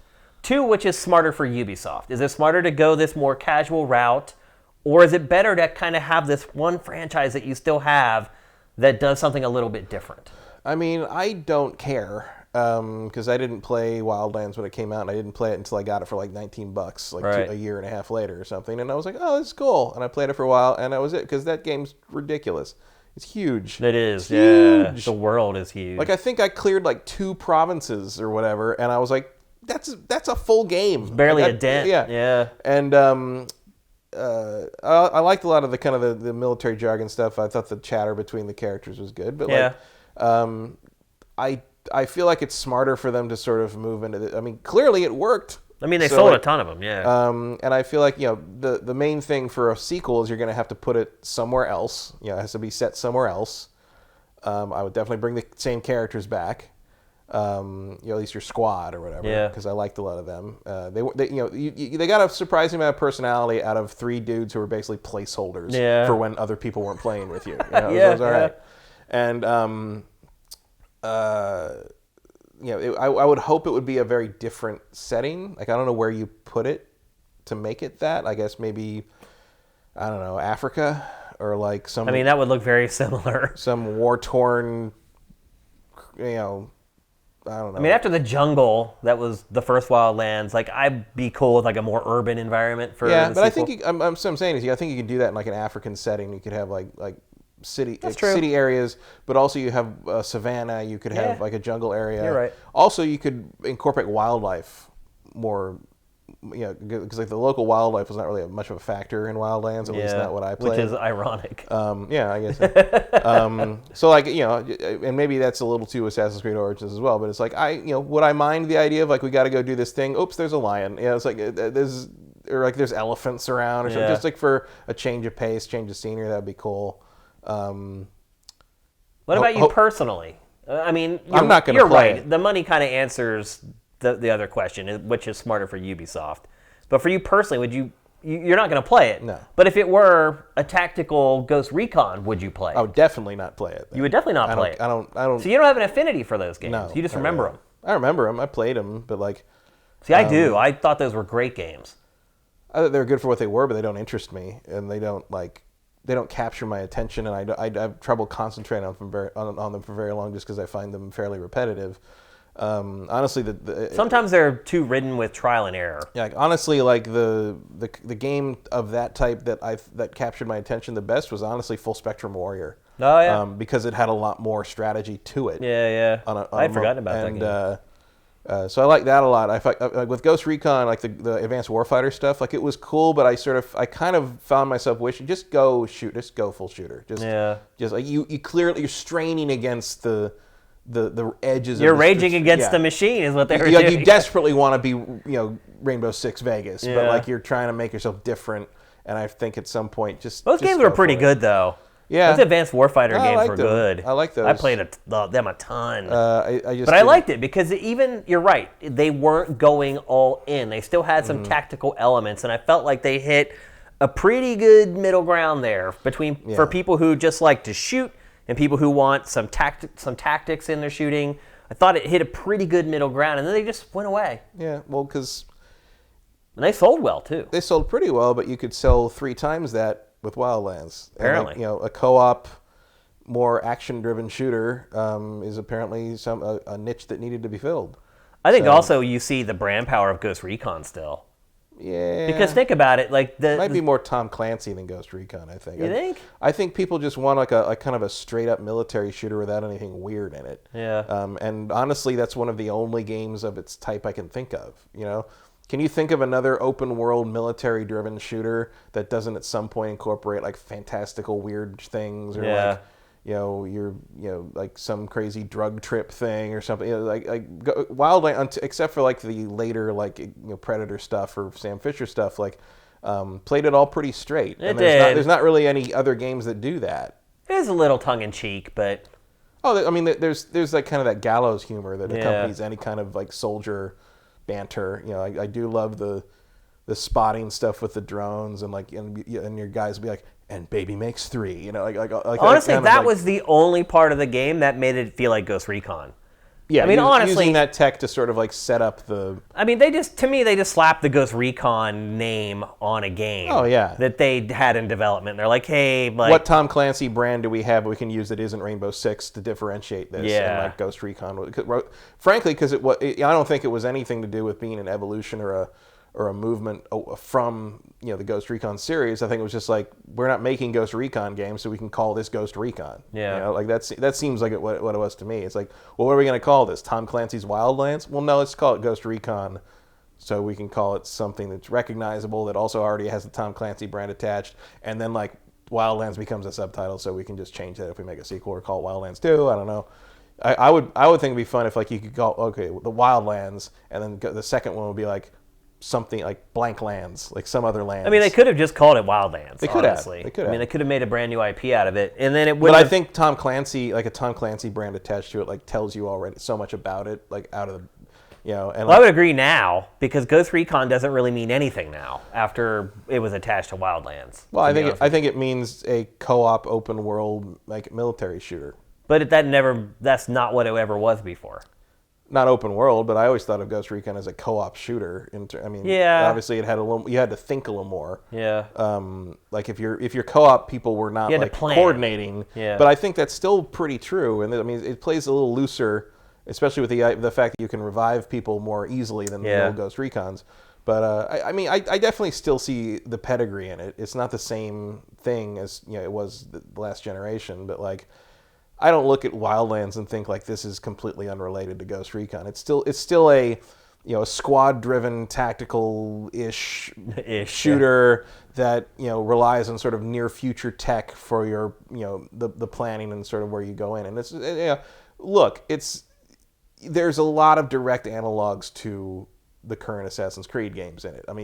If you take away the co-op, you're walking up to an installation or an outpost. You're sending up a drone /eagle. You're spotting all the things you need to kill and or pick up, and then you go in and execute an area. Yeah. If you take away the squad element, it's literally Assassin's Creed guns. Pretty much. Yeah. Isn't that all Ubisoft's games at this point? A little bit. Pretty much. A little bit. Assassin's Creed guns. Assassin's Creed first-person drug trip. Yeah. Assassin's Creed crazed rabbits. I guess the rabbits are their own things. Yeah, that's one of the few things. Assassin's Creed in space. Coming soon. Beyond Good and Evil still has its own. Well, that's what I'm talking about with Beyond Good and Evil. Right, in space. I don't know what it's really about. It's is it going to shock you if it runs off of the the Assassin's Creed paradigm? Right. No, not at all. Yeah. In fact, I'm guessing that's exactly what it's going to do. Frankly, Starlink was Assassin's Creed in space. It was. In a lot of ways. Yeah. So, they found a formula and it works. Yeah, it does work. I like it. Unless you're Starlink. Right. So, well, it still worked. It sold the toy. Obviously they're putting out DLC. They did. They put everything out. They just didn't put the toys out. Yeah. You can get a second round of toys. Yeah. I think we all knew that was going to happen, though. Yeah. It was a little late. Yeah. It was. I was shocked they still did the toys. Frankly. Yeah. They didn't even. The crazy part is they didn't need to. No. The game doesn't need the toys. It would have played. All you needed was Star Fox. That's it. Yeah. So I think they learned their lesson. I have a feeling that's going to turn into a Nintendo franchise going forward. I would think that would be the wise choice. Yep. So look, I can definitely respect your opinion and your impressions. Me personally, as someone who really loved the old school Ghost Recons, I would be personally much happier if they went back to the old style of games. Like calling it Tom Clancy's Ghost Recon like communicates the kind of theme and the gun porn thing you're trying to go for with it, because it sure has a lot of gun porn. It does. Yeah. You can take those things apart and repaint individual bolts if you want. But like I think the audience they're aiming for, you call it a Tom Clancy something. I guess they could have made up a new name, but like quite frankly, I think Ghost Recon is such a generic and unattached title that you could call anything Ghost Recon as long as there's soldiers and guns in it, and I'm fine with it. But see, it's not unattached to me. Like, I have a huge affinity for that franchise, and so to me, I'm seeing it drifting away from what I liked about it. Well, see, what I'm saying is like it was like what you're attached to and the Ghost Recon you like, that's been dead for years. It has, I know. Like, they're literally taking the title from a corpse and sticking on this new thing, and I think that's fine. I'd rather they revive the corpse. Well, good luck with that, because apparently. Holy shit, this game sells copies. Yeah, like, I don't get it. I'm kind of getting it with Rainbow Six Siege, except that's competitive multiplayer. Right. And so I would like to have a cooperative single-player thing to play through that's very much like Siege, where you're still working together and you're plotting your... I mean, I will say, like, I played, because, like, some of my friends got really into Wildlands, and they had me come in to play some of the DLC event stuff, like the Predator stuff and the Sam Fisher stuff, and, like, if there was someone that couldn't make it that night, they'd ask, like, can you play? And I'd join a couple times. But, like, I will say this, like, we got destroyed a bunch of, because like if you are not executing properly as a team, it's hard. They're gonna kill you. It's and like hard, frankly, yeah. I find that while it's a different sort of approach to the same material, I find that pretty true to the Ghost Recon name. That's true. That's a good that point. That Predator mission was hard as balls. I mean, a lot of those missions were hard. Like, you know, and like if you didn't have someone spotting and tagging, like you had no chance. And that's true to the brand, as far as I'm concerned. And early on, it's pretty brainless. The first couple provinces, I got kind of bored. But frankly, playing those later things with the people who had been playing for, like, I'm not kidding, like 200 hours at that point, like, was like, oh, this is very different. Like this is very different from what I was playing before in the early stages. Like, I can see why people stuck with it for so long, because that became, like, you really had to be working together properly. And I even had trouble because, like, they had a kind of a shorthand with each other, and I didn't know the game well enough or them well enough to, like, really fit in that well. And so for a while I was a liability, because I wasn't, like, you know, I was A, not working in tandem with them properly, and B, too much in my video game headspace of, like, I'm just going to go for it. You know, it's like, no, you're just going to die is what's going to happen. So I think it's obviously not the same experience as Advanced Warfighter, which is a more methodical game, but, like, more militaristic. I certainly don't find it to be I don't find it to be like some kind of, like, besmirchment of the Ghost Recon name. It's obviously different, but, like, it worked. Like, obviously, yes, those kind of sales. So yep. So I'm guessing we're going to see Ghost Recon Wildlands 2 on Thursday, and my main hope is just it's an interesting new setting. Like, just make it somewhere different and somewhere cool. You know, setting could push me over depending on what it is. Not snow. I played enough of The Division to never need to play a third-person shooter in snow ever again. I'm good with that. It's a lazy way to design a game. But anyway, it's going to be unveiled on Thursday. We'll have the live stream curated to sift it if you want to check it out. I think it's Thursday morning at like 11 or something like that. Also, I believe Sony's next Days of Play is on Thursday. Yeah, that's soon. Is it Thursday? Yeah, I think they said they're already that they're unveiling a brand new game during that Days of Play. So next episode should be great. We should have a lot of stuff to talk about. And it's time to move on to our last topic of this week's episode, and that is Borderlands 3. So Borderlands 3, they had the initial unveiling. It's very rare where a game has like a huge event to debut the game, and then less than like 2 weeks later has another gigantic event where people get to show up and play it. Obviously, they used PAX for the first event, and now they had their own event for this.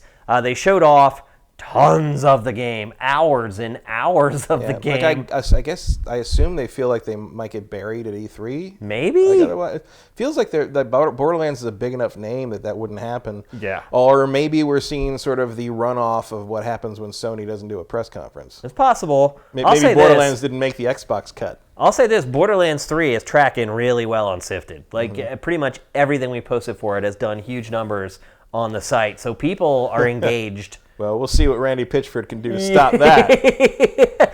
So before we get to Randy, and we are going to get to Randy, we've talked about Randy more than once on GameFace in not the most flattering light. We're going to get to some stuff that's been going on with him, but let's talk about the game proper first. The plot, they didn't explain a ton about the plot, and the problem was when they demoed the game, they started the game from the beginning and skipped all the cutscenes. So right. It's like... At the same time, who's playing Borderlands for the plot, really? Yeah, I mean, some DLC, people might. I think I played more... I mean, I can see playing for the characters. Yeah. But the story of Borderlands is like, there's a vault. Go get it. It's like, it's a loot game, and it makes no bones about that. Well, so if you remember I think the first two Borderlands, didn't they both take place in just one location and you just stayed there? I mean, it was a pretty wide location, but they're both on Pandora. The same planet. And then at the end of, you ended up, I think, in that space station, Handsome Jack's space station near the end of 2. But like 98% is on Pandora. Yep. This game starts out in the city of Sanctuary. Then you get on a giant spaceship called the Sanctuary 3 that eventually takes you to a number of different planets. So you're planet hopping in this game. That's good. Yeah. Like, again, this is another game that needed to make a change of scenery. Yep. You can only take so much alien desert for 3 games. Yeah. How has the gunplay felt to you in Borderlands, the first 2 games? Not tops. Yeah, it's like serviceable, but functional. Also, like really dependent on what gun you find. Yeah. Like there's and like that's the thing is like the guns are crazy and like they put them they're procedural generated or whatever. But like sometimes it just became a matter of like, oh cool, I found this powerful rocket. Oh no, it shoots 5 rockets like in horizontally in different directions. And it's like, oh, okay. And I run out of ammo in like 4 shots. Right. And it's like, I'm just going to go back to my machine gun. It's like, yeah, I found myself basically really hoping for a simple, straightforward, rifle-based gun that maybe had an element effect on it. Yep. And rotating through about 3 of those, depending on the situation. Yep. For all the touting of the crazy, weird guns, like... most of the crazy weird stuff was just like you fired it a couple times. Oh, that's neat, and then go back to your normal. Pretty much, thing. You just try it out and be like, "Oh, this sucks." And maybe you get super lucky, and like you get like one of those rocket launchers that fires like 8 missiles at once in a big cluster. Yeah. And like, oh, that's useful for like a big boss or something. You save that for when like you got to fight like the big stuff. But like really, a lot of it was just like meh. Yeah. Like it for all the hook of the millions of guns or whatever, it felt like maybe 10,000 were useful. Maybe. And you were just hoping. I mean, that's why I kept doing that stupid stuff with the gold keys in Borderlands 2. I was just hoping to get a decent gun out of it. Yeah. Like I was using the same standard rifle in Borderlands 2, I think, for like 25 levels at one point, and like just kind of adding stuff on to make it more powerful and hopefully find tune it elementally or whatever. Like it was just. I felt like the system was against you more than anything else, and then like the gunplay was not fantastic anyway, and like you were always not sure. I really thought I headshot that guy, but it didn't, and then like I'm just I got to just hit him because repeatedly until the number pops up. That's the number crunching under the hood. That's what drives me crazy about this franchise, and that's why I never resonated with it. And to kind of give you an idea of how rudimentary the shooting mechanics were in the first 2 games, the big bullet points for this game is the ability to mantle and slide. It didn't even occur to me that you couldn't do that until I read that bullet point. Well, look, I mean, one thing about it is, despite the prior 2 games' deficiencies, those games were built and designed around those deficiencies. So therefore, you didn't notice you couldn't mantle because it never asked me. They never asked you to. Yeah. But those are the 2 big inclusions to the gunplay and the traversal in this. And in my experience, being able to mantle and slide changes a lot. It changes the whole feel of how you play because you no longer see a waist-high wall and feel constricted. You're like, I can jump over that. In fact, I can jump over it and then crouch, and then I have some cover. It changes how you look at all the environments and how you play and how the skirmishes play out. I would hope the mantling means there's a little more verticality to some of it. Yeah, that's true, too. They've been very flat games. Yeah, absolutely. And I'm hoping that that's the case as well. There are alt fire modes for a lot of the guns, not for every one of them, but for a lot of them. That could be an interesting way of addressing like my complaint there of like if you have like a weirdo gun that like has a more normal primary fire and then the alt fire does like the crazy thing. Yeah. Like, because that was the thing is like some of them did have like crazy abilities that like would be useful in specific situations, but you certainly wouldn't want to use it constantly. Right. But the limited gun selection in terms of your inventory, like, sort of locked you into like not specializing like that. So the alt fire could actually go a long way to fixing that aspect of the game, I think. I like that. Yeah, I mean, if it's been tweaked properly. Again, that's something that I'm like, really? They're just not putting that in the game. But like, there's something you can do there. I mean, like even like things as like mundane as like the fact that like there was the one brand of guns in 2 where like instead of reloading, you just threw the gun as a grenade and it blew up. Like that's cool stuff like that. Like, that's a nice idea. And that's the type of stuff that they're going for. Yeah. Let's see. They've reworked the skill trees. Each playable character has 3 action skills to develop and swap between. And I don't know if you've watched any of the footage, but they're insane. They're like ultimates from like Overwatch. I feel like, though... Seems odd to take you out of the first-person view for it. It is. I feel like, though, Gearbox is a little bit nervous about making too many changes. And I don't blame them, because obviously the formula works. The games have sold extremely well. They have a ton of... And again, I can see it in the statistics on Sifted. There are people who love this franchise. So I can understand you'd be a little reticent to change too much. Like, there's these weird kind of FMV sequences that kind of pop up. Like... I don't know, maybe they'll rework that. It seems kind of jarring, and again, it seems like something that would be in a game from, like, the last generation instead of this one. But, I don't know, that seems like something that should change. Like, just the way the game is presented, it's almost like they want it to appear old school to appeal to fans in some weird way. I'm hoping that that's something that they'll tweak, because... It's also a weird thing to do in a co-op game. It is. It's really weird. And you're right, it kind of stops the game and breaks up the action. And it goes against what we were saying earlier about including mantling and sliding to create that more action sort of Twitch-based gameplay. I feel like that's a thing that wasn't broken. Like, I never felt like I needed a cutscene of the soldier throwing the turret down or anything. Like, just do it. But I like that each character has 3 of them. Right. It's like in most games you get 1. Yeah, it was always kind of that weird thing. It was like, oh, there's just one. You have 1 ability. Yeah. Basically. Okay, it's interesting. You get 3, and not only that. Each one of them can be tweaked with augments. So you can basically assign augments to each of those skills, and then it will alter how they work and how effective they are against particular enemies. I'm assuming elemental stuff will come into play there. That actually is another thing of like, wow, you couldn't do that before? I know, yeah. I mean, you forget how old Borderlands 2 is. It is old, yeah. I mean, because they've re-released it so many freaking times. And they've kept the IP front and center by doing deals with Telltale and stuff like that. So you're right. It doesn't seem like Borderlands has been away as long as it actually has been. And a lot's changed since then. I mean, there's the pre-sequel, but was that Gearbox? I don't think that was. No, that was another developer. Yeah.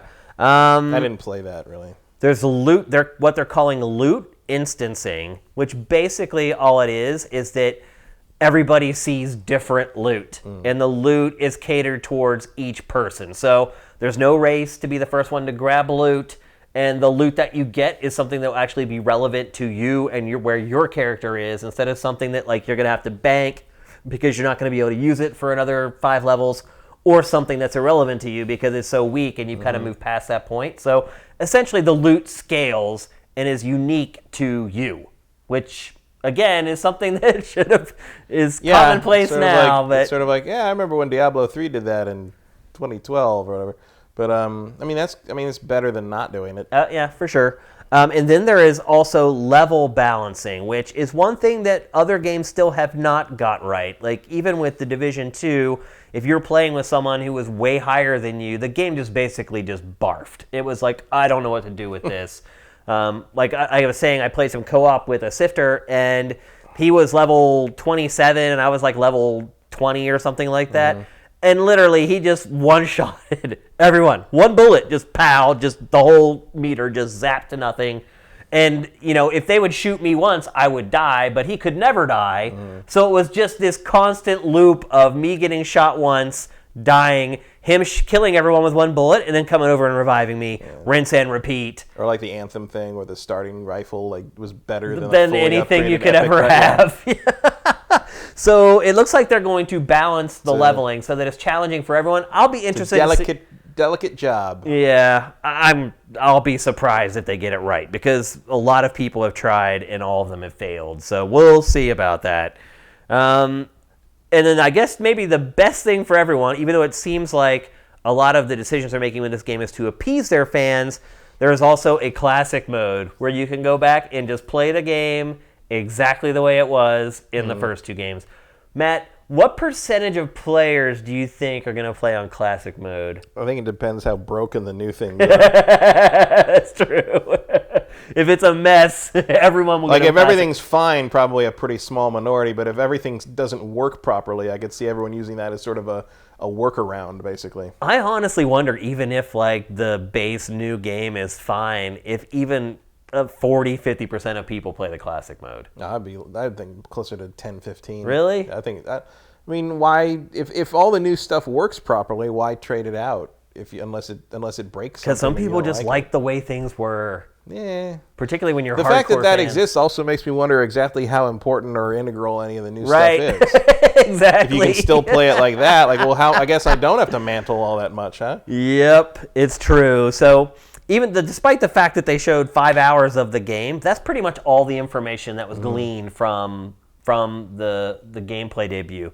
However, since then, all kinds of crazy stuff has happened. So, probably the biggest of which, and the GameFace poll of the week is based around that, is after the event was over, our good buddy Randy Pitchford got in a Twitter shouting match with Game Informer because Game Informer accurately reported that there were microtransactions in the game despite Randy on stage saying that there are no, and this is a quote, there are no microtransactions. He said there's no microtransactions, but they are selling cosmetic stuff, which is microtransaction. But did he say I don't think he said in the presentation that they were selling cosmetics at all. He did. Oh, he did? Yeah. The disagreement here is that Randy doesn't seem to think that cosmetic stuff is microtransaction. Yeah. They were using microtransaction to mean like loot box.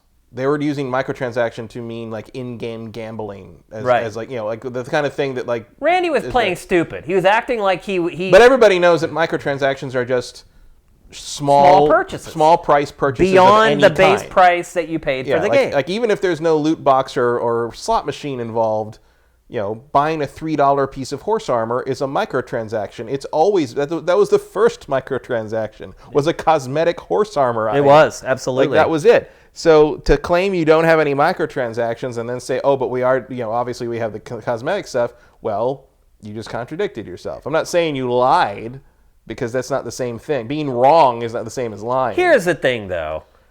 Randy is acting like he's been living in, 2008 and was just magically teleported to 2019. Well, I mean, they did just put mantling in. That's a good point. But let's be honest. We don't, maybe... He's trying to feign ignorance when he's a developer in this industry making games that move in that space. Hell... He's also a sleight of hand artist. He is. Isn't Borderlands one of the franchises that started all this crap? A little bit. I mean, they was kind of one of the progenitors of it. I think, not for real money necessarily, but I think the Borderlands 2, the gold key thing, the shift codes, they weren't charging money for that, but it had a similar flavor. Aesthetic. Yeah. Aesthetically, it had a similar flavor. You're kind of doing the same. You're opening basically a loot box, and they were giving you codes on Twitter. Basically, there's like engage with us on social media. We'll give you stuff in game in sort of a Russian roulette sort of thing. Yep. It's not Russian roulette. It's just the gun thing is throwing me off. It was kind of because there's guns. Right. So yeah, I mean, I was assuming that Borderlands 3, whenever it got made, was going to be packed full of that stuff, Yeah.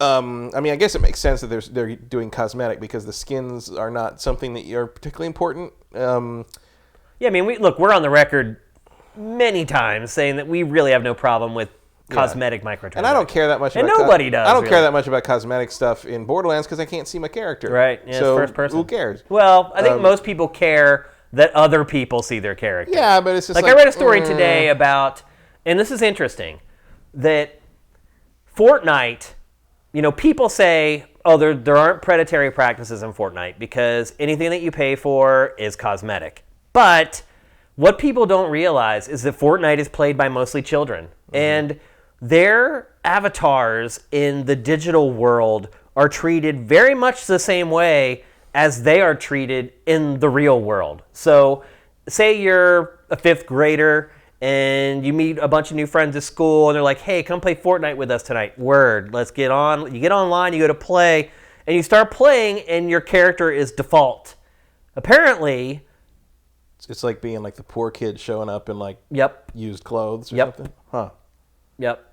And that's when it changes. It's crazy, dude. But that's when it changes everything. That's when it isn't really just a harmless microtransaction. Now you're asking mom and dad for microtransactions so you can like basically keep up with the cool kids. Yeah, and I wouldn't even be surprised if there are kids out there that are bargaining with their parents saying, well, look, I can get these shoes in Fortnite for $1 instead of $60. Mm-hmm. Because it's like their avatar has become their representative in the real world in a lot of ways. So the discussion around cosmetic microtransactions is starting to change because most of the people who consume them are children, and the children are not looking at it the way we do. They, instead, like you said, I can't see it. They don't care that they can't see it. They care that the other players can see it. Well, hopefully they're not playing Borderlands. Yeah, well, they are. Yeah. They are. I mean, you play any M-rated game online, and it's half of the people playing are kids. Like, either that or people are like inhaling helium while they play. But it's changing. So our stance has always been on that one, really. So our stance has always been cosmetic microtransactions, fine, but that's starting to change. Like my perspective, it's a different discussion, really. I mean, it is. I mean, unbalancing the game by pay-to-win tactics is one thing. The sociological ramifications of popular games and being judged by your financial ability to bling out your avatar is a very different scenario. It is. I would say that's probably strongly limited to Fortnite at this point because Fortnite is sort of the social plane. I mean, Fortnite showed up in Avengers. I know they have a like you get a Fortnite joke in Avengers Endgame. It's like that's weird. They've got the Thanos tie-in, right? So that was a mistake. That's like saying not in Aladdin. It dates it. It's pretty funny. It keeps it from being evergreen, though. It dates it because there's a specific date it takes place in. Okay, gotcha. The Avengers, all those movies that will always take place in the years that they take place in. I don't think that's you don't need to be universal about that. But I'm just saying, if you were wondering how important that game is. Yeah, we all knew that. I don't think we were wondering about that. The number one box office hit of all time is going to have a Fortnite joke. It's immortalized, forever and ever. And so Randy feigning ignorance, that's bullshit. Like Randy trying to act like, oh, I didn't know like what is considered a microtransaction or what isn't. Like that's bullshit to me. Like I don't believe that for a minute. And so he gets in this very public dispute with Game Informer on Twitter, where Game Informer reported what he said. Their report was 100%, and Randy would not let it go. He made an ass out of himself in front of all of Twitter. Yeah. I mean, in best case scenario, he used the wrong word. He said microtransaction, but he meant loot box. Right. That's the best case scenario. Right. But in that scenario, why don't you just say, "Oh, I thought I because that's not what happened." Of course not. Like if he had done that, he'd have been, "Oh, it was just a total mistake on my part. I can even show you the script where I was supposed to use the other word, but I did." Instead, he just doubled down and like went after Game Informer. It was very weird. He got to the point where he was Game Informer gave up. It was like, I don't know what else to tell you, bro. Like everybody in the world knows that we're right, but you. And he replied to himself 8 times. Wow. After Game Informer was like, we're washing our hands of this crap, he just kept going and going. It's crazy. You're absolutely right. He could have just ended it right there by like, I misread the script. Like, I did not read the teleprompter. I should have. My mistake. The game does not have loot boxes. But no, he had to once again. Doesn't have loot boxes or doesn't have pay to win stuff. Right. You can't buy guns or gameplay mechanic stuff. Nobody would have cared. But microtransaction just means, like say, cheap. Under $5 transaction purchase. Like, that's all it means. That's literally what the two words. Micro It's a compound word. Like it's right there in the two things that make up the word. I mean, he could have just done that and it would have been fine, but he didn't. He had to be Randy Pitchford. Yeah. I mean, that's really what it comes down to. Yeah. And so... I mean, remember you were saying, like, in the wake of all the lost USB drive stuff and the lawsuit stuff, they're probably going to keep Randy... in a box somewhere while they promote Borderlands 3. Apparently not. They should have. They should have listened to us. And so our poll of the week was about Randy Pitchford, and we'll bring that up right now.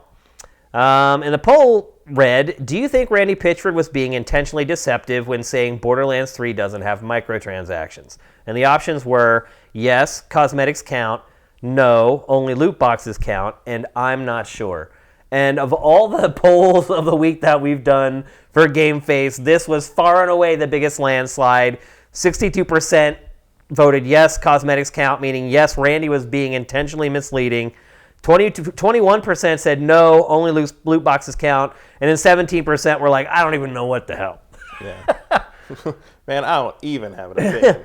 So...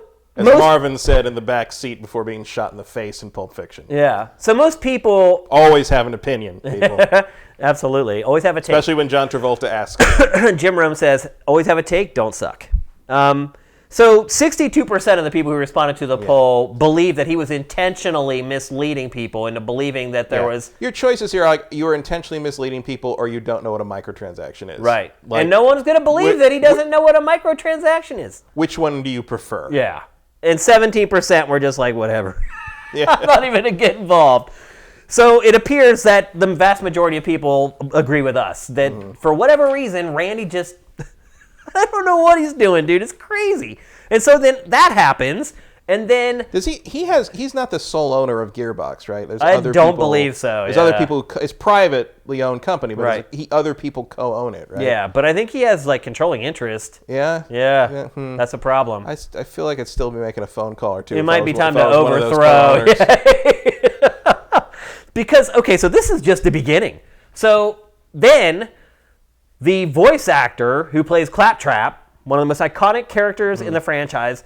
Dave Eddings. Yep. I did not know this, but he was like the chief financial officer of Gearbox. Yeah. He also did the voice work for Claptrap. Yeah. I know him vaguely. I've met him several times at various events and like hung out at places. Like we're not friends or anything, but like I have met him and know him better than I'd say I know Randy. Yep. So apparently the first 2 games he did it for free. He did not get paid for the voice acting at all.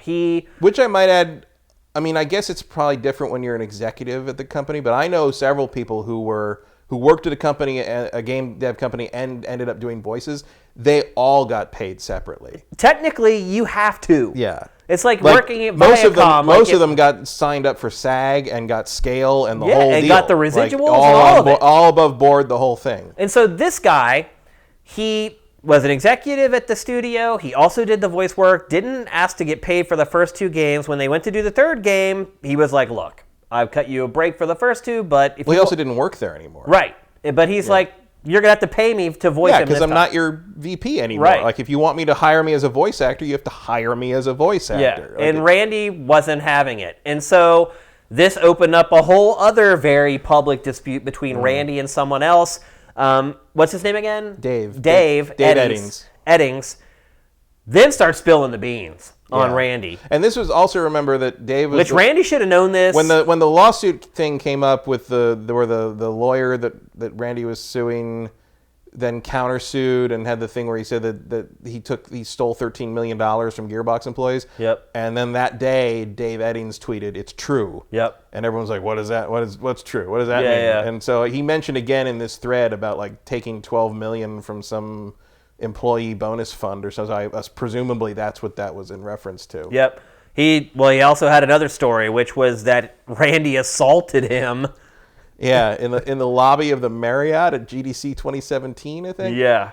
Which is like, it's funny. What is that? I don't know. What does that look like? Someone has video of that, right? Let's see. Here's Randy Pitchford's assault. And like, I don't know what it is, but like, almost, I'd say 90% of the physical altercations I've seen or been in tangent to in the game industry have all been at GDC. Yeah. I don't know what it is that happens at GDC. People get too drunk, but like, maybe. The fists come up at GDC. I don't know why.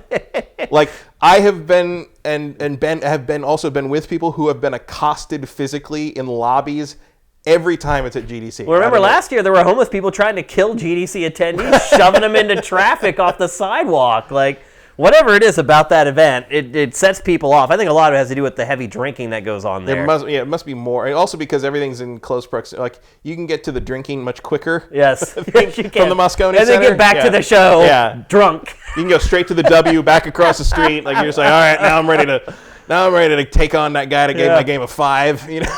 So Randy tests this guy, and then the guy's like, okay, you want to play like that? Well, I'm just going to put all this other stuff out about you.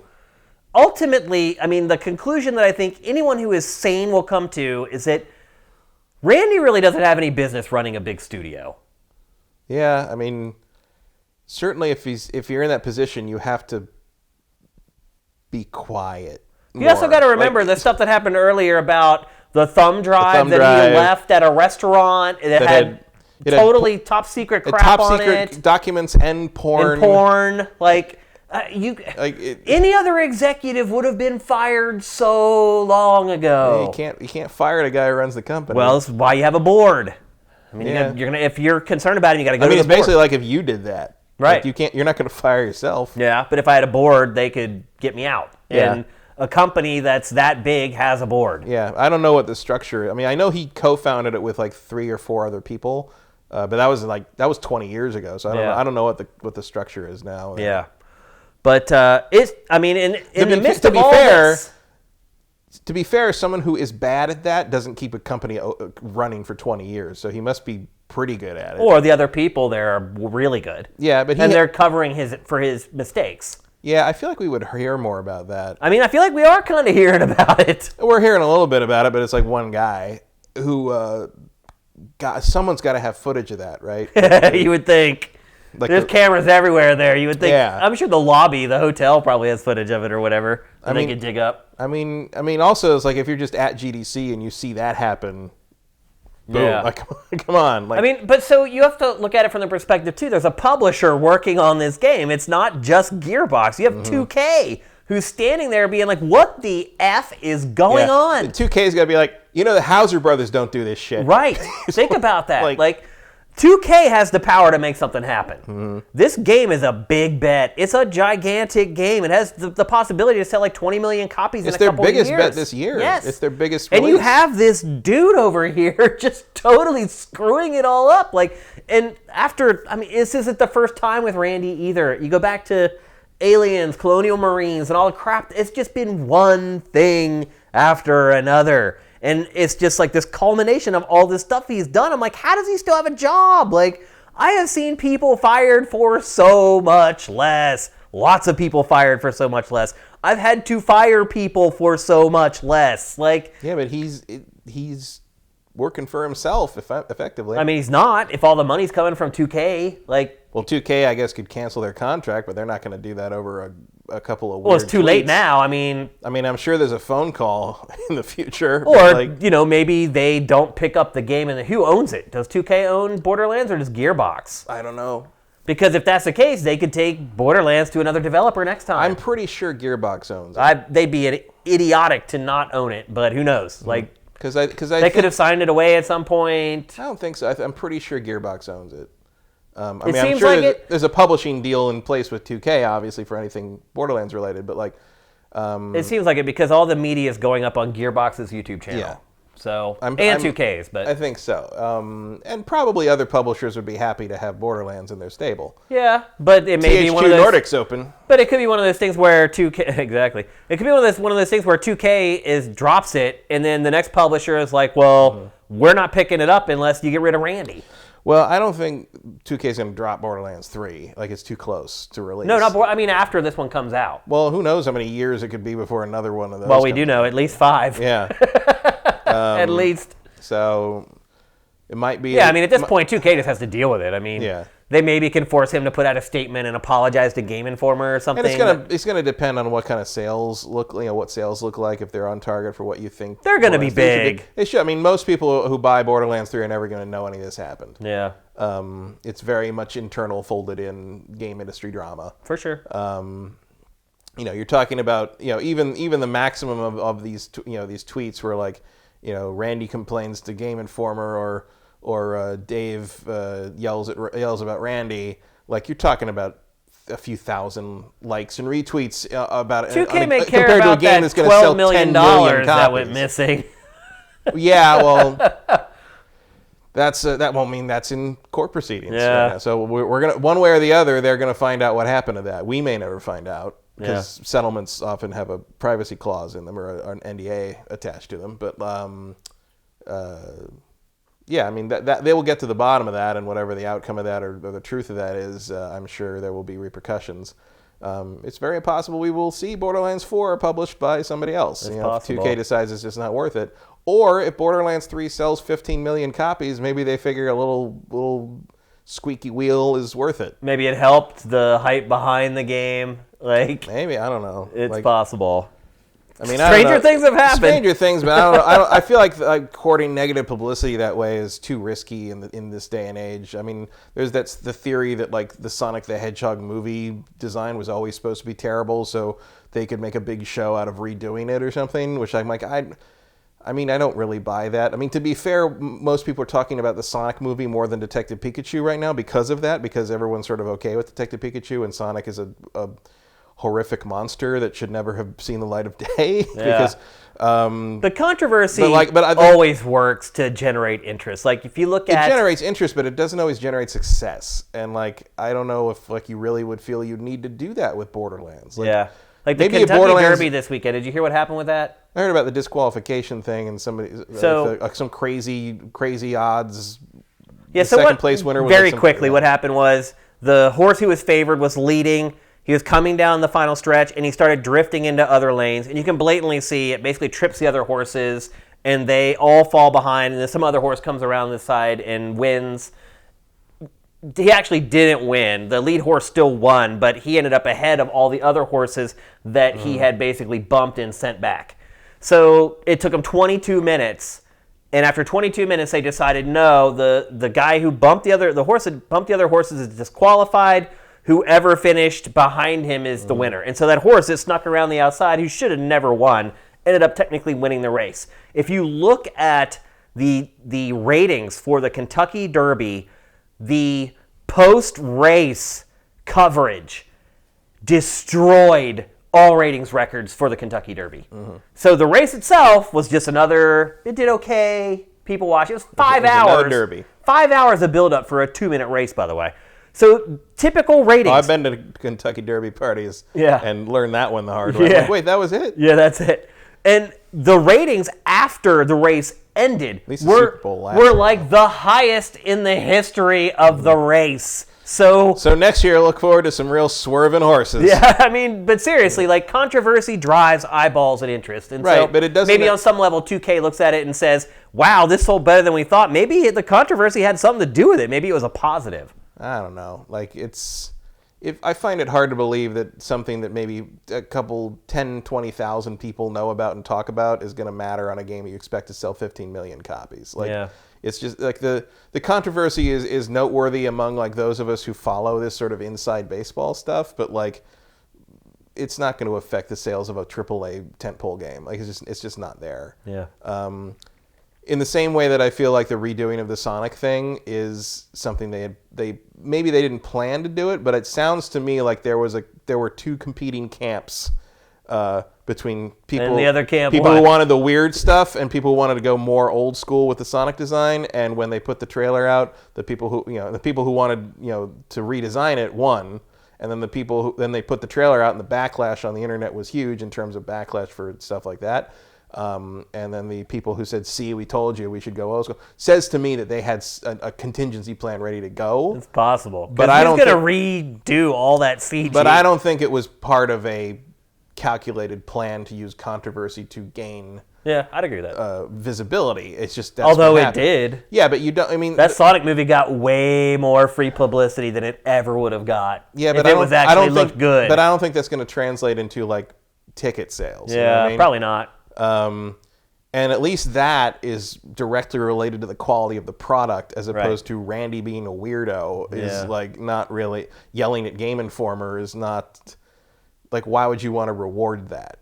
Like it's not really something that makes me want to buy the game. No, it makes me talk about the game, which is something, but like that doesn't necessarily translate into success, which is what. But do you want to buy the game all on your own? So after seeing this gameplay review, are you more excited for it or less excited? About even. I mean, I'm more. I'm way more. I've never been a Borderlands player. I've never liked it. It's stunning to me that a lot of the stuff that is are new features, but they're good new features, and it's going to make me more interested in playing it. I thought the gameplay reveal looked great. I think the game looks pretty freaking awesome. I've definitely never been this excited for a Borderlands game. It's really going to end up being. It's going to end up hinging on what's coming out around the same time for me. Yeah. I feel like I've played Borderlands. I've been all the way through. See, I haven't done it. I haven't done the whole. I've never finished a Borderlands game. It's kind of a Division 2 thing where I'm just like, that's cool. It looks a lot like the thing I've already done, which by the end of doing it, I kind of felt a little nauseous. Yeah. Really, it was I ate too much of the pie. Yeah. And I might still not be ready for more pie. Yeah. But I did like Borderlands back in the day.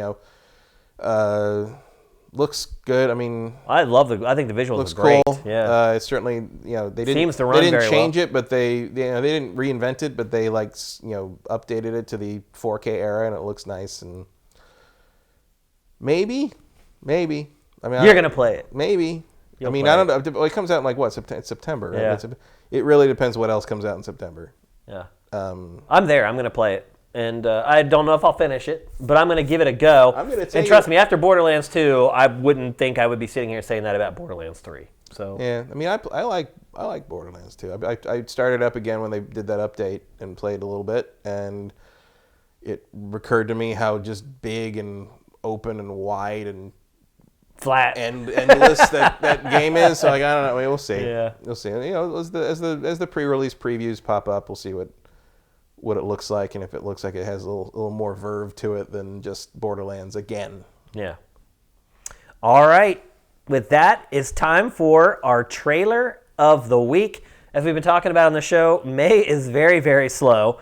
There's really one big game coming out this month. If you watch Dossier, then you know there's some great indie stuff coming, but not a lot of big budget stuff. One exception, though, is a game called A Plague Tale. The debut trailer for this game, I think we ran it on GameFace, was amazing. And then the game just disappeared for like a year and a half. The game's about to come out this month, and so they're ramping up the production for it. It's basically like it's a stealth game set in the 14th century where a rat plague has taken over everything. No, it's the Black Death. Not a supernatural rat plague, though. I should have added. There's supernatural elements. Clearly, it was what the Black Death really was. Yeah, exactly. It's the Assassin's Creed history idea. Yep. But anyway, the game's coming out very soon, and they just released a gameplay trailer. Well, let's roll it. I won't ask again. Where is your son? In good hands.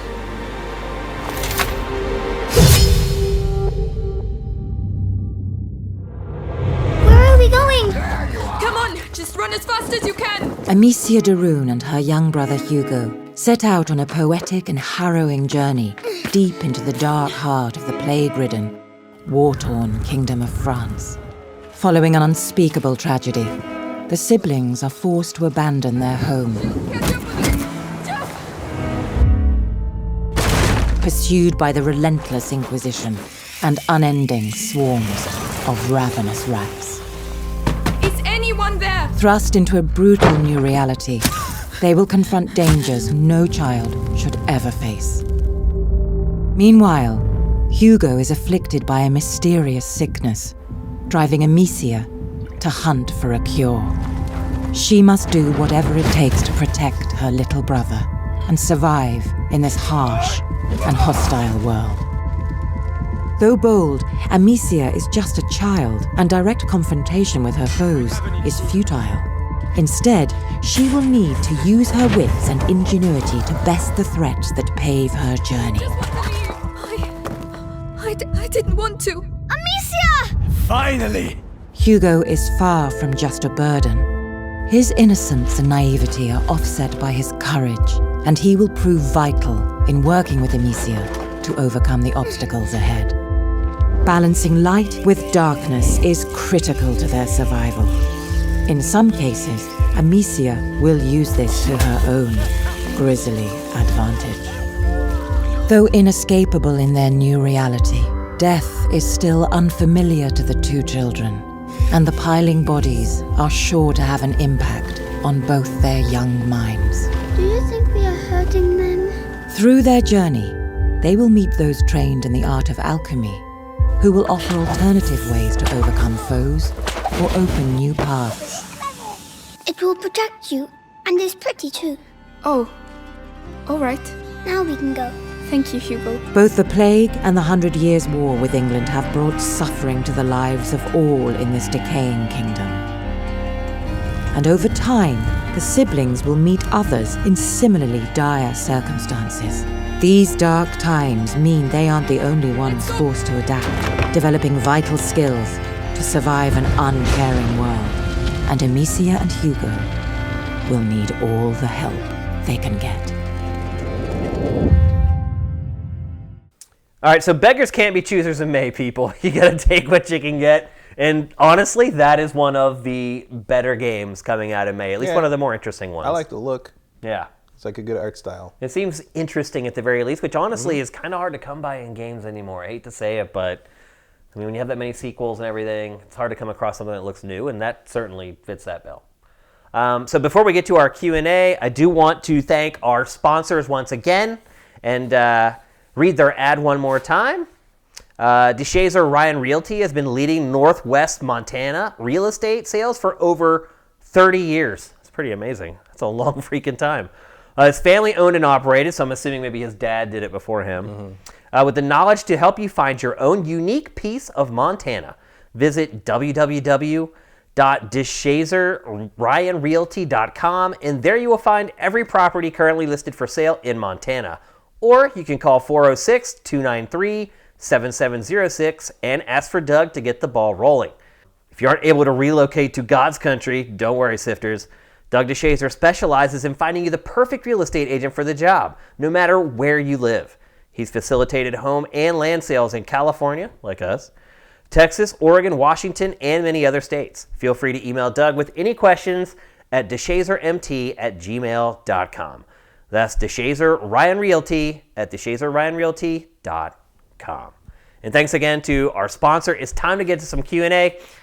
We went on Twitter and asked you guys to leave us questions because we weren't going to stream, and you gave us plenty. The first one comes from AJ Watson. NetherRealm has released patches. I'm wondering if you believe that they have made the game more enjoyable. Also, do you guys think it was an oversight to not ensure arcade sticks worked in all modes of the game? There's no way to map consumables to an arcade stick. Whoops. Yeah, that's a problem. I actually have not played it with an arcade stick. I've just been doing controller.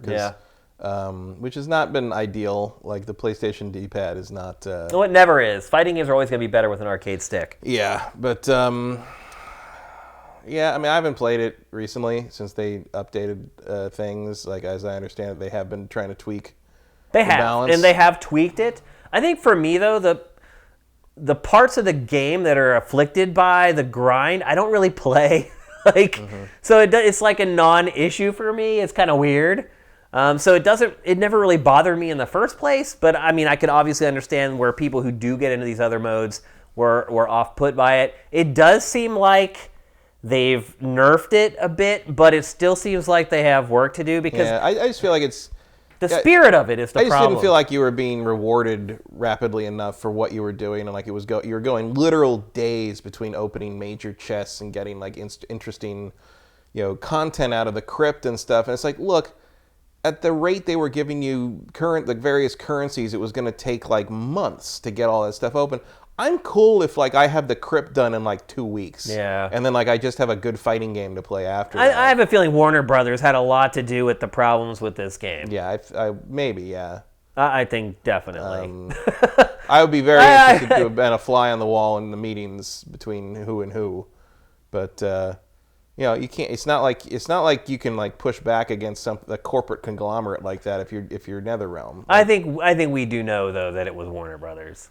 Yeah, I mean, there's been some things that have happened over the last couple of days. And also the last couple of years. Like it's just in line with how Warner Brothers presents its material. Yeah. And has really the last game they did that didn't have that sort of infesting it was Arkham Knight. Yeah. Which was a long time ago. Next from Aaron Grimshaw. This is a weird one. What console do you want to see win the next gen race? The next Xbox, PlayStation 5, the next Nintendo console, Stadia, or something else? I don't know yet. I have an answer for it. Whichever one is the most powerful. Doesn't matter which one it is, whichever one it is. Because if the most powerful console wins, that means you're going to be playing all the best exclusives, all the best third-party stuff on that one console. So I always root for the most powerful console to win.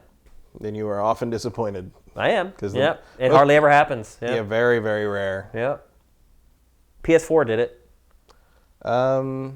Sorta. Yeah, not anymore. Yeah. I mean, but it did win, and it was the more powerful of the two when they launched. Yeah.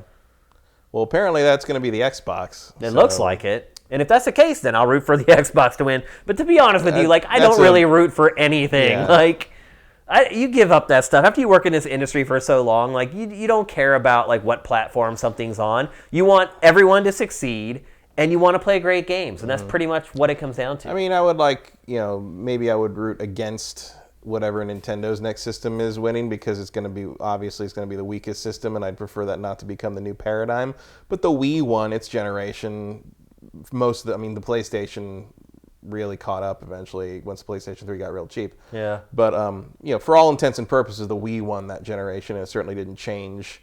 PS2 won, it was the weakest. How the PS4 and the PlayStation 1 won, it was the weakest. Yep. Yeah. I mean, it's typically the weakest console wins. Yeah, it's because the weaker console tends to be more affordable, user friendly, and now you're in sort of a weird situation where the weaker consoles are not all that much cheaper anymore. Well, not all that much cheaper, but also they don't have the same library anymore. Yeah. It was one thing to buy the PlayStation 2, and you've got all pretty much the same multi-platform games on the PS2 that you had on the GameCube and the Xbox, and they look better on the GameCube and the Xbox, but you still got to play them, and that's not really turning out to be the case with the Switch. Yep. So we'll see. Like, I don't know. I'm kind of excited. I would be excited if Nintendo turned the tables and came out with a super powerful thing up next. If Nintendo put out the most powerful hardware, I would. But I don't see that happening because they've found their niche and it's working for them. So that's it. Yep. Next up from Giovanni Costa, what games are you looking forward to this year? This year feels light compared to the last 2 years. A lot of them. You ain't wrong. I mean, it is lighter, but there's still, I think, tons of amazing games that come out this year. I mean, I'm looking forward to just Bloodstained, which is coming out. There's tons of games that I'm excited for this year. Even little ones like Last of Us Part 2. If that comes out this year, how can you not care about that? Well, yeah, but that's an if. I'm just thinking about the stuff we know is going to happen, and I'm kind of drawing a blank. Pokemon. There's tons of Switch stuff coming out this year. Animal Crossing, Luigi's Mansion 3. Meh. I wouldn't say I'm excited to play Luigi's Mansion. Fire Emblem. I mean, there's tons of Switch games. Just Switch alone. Surprised we haven't gotten a date on Fire Emblem. I think why it feels like there's not much is because there aren't exclusives for PlayStation and Xbox. But there's tons of third-party stuff coming that should be great. All those games are hitting the stride. They've all been working on this hardware for so long. All the third-party stuff is solid at this point for the most part. I don't know. Like I'm having trouble thinking of later in the year stuff. Let's see. Well, even if you look at our fantasy draft, like a lot of the games, like half of the games have come out already. And we're only and like a through lot April. of excitement is sort of a weird. Yeah, that's a nebulous term. Yeah. Like I mean, morbidly curious would probably cover a lot more. Wolfenstein Youngblood, morbidly curious. Shenmue 3, very morbidly curious. Also, like there's Doom Eternal. I mean, there's a like ton Bloodstained of and Shenmue 3. I've already paid for through Kickstarter, so I'm already kind of in on that. I guess. Doom Eternal, Gears 5. I mean, Ori and the Will of the Wisp. There's tons of stuff coming. Gears 5. I don't. We'll see. Jedi Fallen Order. I have hopes for. I wouldn't say. I'm excited for it. Absolutely. So. That's really it. Look at these are the confirmed releases. There's like 5 games confirmed for Q4. Like we don't know anything yet, really. Yeah. And one of them's Life is Strange 2 Episode 5, which I haven't even started that series yet. I haven't either. Next one from Steve Moody. Since Sam is away, what is your favorite cheating method used by the New England Patriots? Well, it's got to be deflating balls. I thought that was like proven like not to matter, and like it's more important that that like referees slap him on the butt. No, that's not true. It absolutely matters how much air is in a football. I saw some study. It's not true. I don't care. You can just catch a football that's a little deflated, and you can see how easy it is to catch a football that's lost some air. It doesn't bounce off your hands. You just can snag it. So it definitely makes a difference. But anyway, now, wouldn't the referees see that? Or is that related to the referee smacking Tom Brady on the the referees always are touching the balls because they have to place the ball before every play. So if they grab the ball and they grab it and they can feel that it's not how it's supposed to be, that sends up the red flags, and then they actually measure the PSI in the balls. But anyway, they didn't, right? They did, yeah. They measured the PSI in the balls. So what was the Deflategate thing that you never got to play with those balls? No, he did play with them. He did play with the deflated balls. And the reason I've chosen the deflated balls is because the owner of the Patriots then got his balls deflated in Florida. So they got the double whammy for the New England Patriots. You know that story, right? No. You didn't know about that? What? The owner of the Patriots got caught in a washy-wash in Florida. They have video of it. Yes. Wow. The billionaire owner of the Patriots got caught in a rub and tug in Florida. Wow. Not only that, it was the night before the AFC Championship game that was not being played in Florida. I can't believe you don't know about this. No. And they have video of it, and now his lawyers are fighting like hell to try to keep the video of him getting a hand job out to the public. So yeah, Deflategate, hands down. You think with that much money you wouldn't have to travel to another state? I know. Or to pay for it. Or I know. Here's a good one from Tom Duvac. Which do you think is a more effective tool for marketing a game? A small announcement and formal unveiling like Borderlands 3 did, or controlled leaks before a formal announcement like what Activision have been doing with Call of Duty the last 2 years?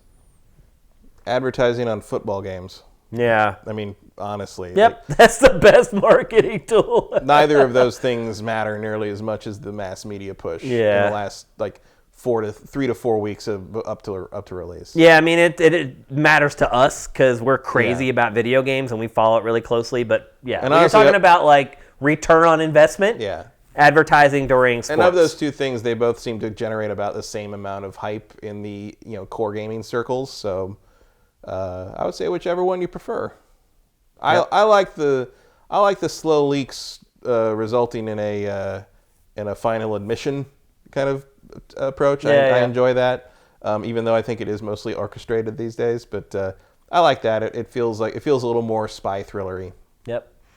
We'll answer one more. What's your biggest disappointment so far in 2019? Anthem. Oh, and this is from Rafael Michael Kuende. I believe I'm saying it right. Anthem.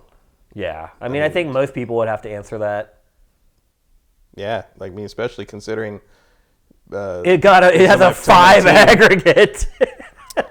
Especially considering it's on my team as my first pick. Oh yeah, that doubles the whammy. There's levels to that. But I'm disappointed too because I was just really excited for the game. Like I really like, and I enjoy it's playing. A lot of levels to it. It's like there's the fantasy pick. There's the I like what BioWare does. There's the I like flying around in Iron Man suits thing. I like the sort of Destiny model game as a service idea. I generally like those games, and it just didn't deliver on any of those. Yep. So That's an easy answer. I load it up every once in a while still, just to sort of like jump in and do some free roam and shoot some things, and it's not. It's not a 5 out of 10. It's not a 5 out of 10, but it's just that's its aggregate. That's not just an outlier that gave it a 5. That means a lot of outlets gave it like 3s and 2s. There's crazy. There's just no connective tissue there. Yeah. It's and you understand why when you read the backstory. Yeah. We'll answer one more because here's a really good one actually. This is from Ian. Not really relevant to you Americans yet, but Ireland introduced today that every single home in the country will have free broadband supplied by the state within the next few years. What do you think of this idea? I think it'll be great as long as you can keep our speeds. Yeah, that's like, on the flip side, though, not to go too Colin Moriarty on it, but you want the state seeing what you Google? Yeah, that's a good point. They'll have control over all that stuff. Mm-hmm. Not just what you Google, what you're using it for. Torrents, stuff like that, if you're illegally downloading stuff. Yeah, it's a slippery slope. There's also obviously, I mean, I don't know if this is true for you guys, but I'm guessing that your taxes are going to go up for something like that. Theoretically. Or they're going to have to reapportion taxes from something they were spending them on to this. But I mean, the speed he mentioned sure sounds nice. Yeah. I mean, 1,000 megabits per second. Yeah. I mean, it's hard to argue against free internet for everybody because... I mean, there's probably nothing better you could invest money in than that. It really should be treated more as a public utility. It is a public utility. It's more of a utility than anything. I mean, it isn't one. I know, technically. Yeah. In America, it's not. And that's because of political BS. But then you're sort of, I don't know. Like it's there's a lot of shit going on there where in terms of privacy issues that you'd have to really monitor who can see what's happening there. Yep. Even more so than like the phone system, which is also a utility. Yeah. Do I care more about my relatives who live in rural areas getting good internet, or somebody looking at what I'm surfing on the internet? I care more that my relatives get good internet. I mean, I honestly, I don't do anything online that would get me in trouble or anything. If I did, I would probably err on that side, but I don't either. But like, it's that thing of like, if they ever decided to, right, yeah, boom. But I don't do anything illegal. I don't use torrents. I mean, it wouldn't affect me that much. You just don't want people having your data. I don't want them to have my data because if they have my social security number and they get hacked someday, somebody else has my social security number now. So yeah, I mean, there's always that base level of privacy concern. Absolutely. But sometimes you gotta the other thing look is for like, the gregreater good. I don't know what it's like in Scotland. I assume that's where Ireland. I think he said Ireland or Scotland. I don't remember whether he has an A or no A in the mech. I can say that because I'm Irish too. But the thing with that is like I don't know what government he is like, but there would require a lot more transparency to that than I trust our current government to give us. Absolutely. Let's just put it that way. Absolutely. Let's put it that way in terms of our net neutrality issues right now. Yeah, for sure. All right, that's going to do it for GameFace 167. We'll be back on live with the stream next week. Unfortunately, Sam was out this week on a little bit of a vacation. We'll be back with the live stream. He goes out of town more often than the rain. He's on quite a run. Yeah, he's been out a lot, but that should be changing. Also, obviously, we're gearing up for E3. E3 is just 30 days away, like 34 days away. We got some exciting plans we'll be sharing with you guys pretty soon. We'll also start ramping up the hype for E3 over the next few weeks here on GameFace. So I can't say thank you for watching until now. So thanks for watching GameFace. We'll see you next week. We are up and out.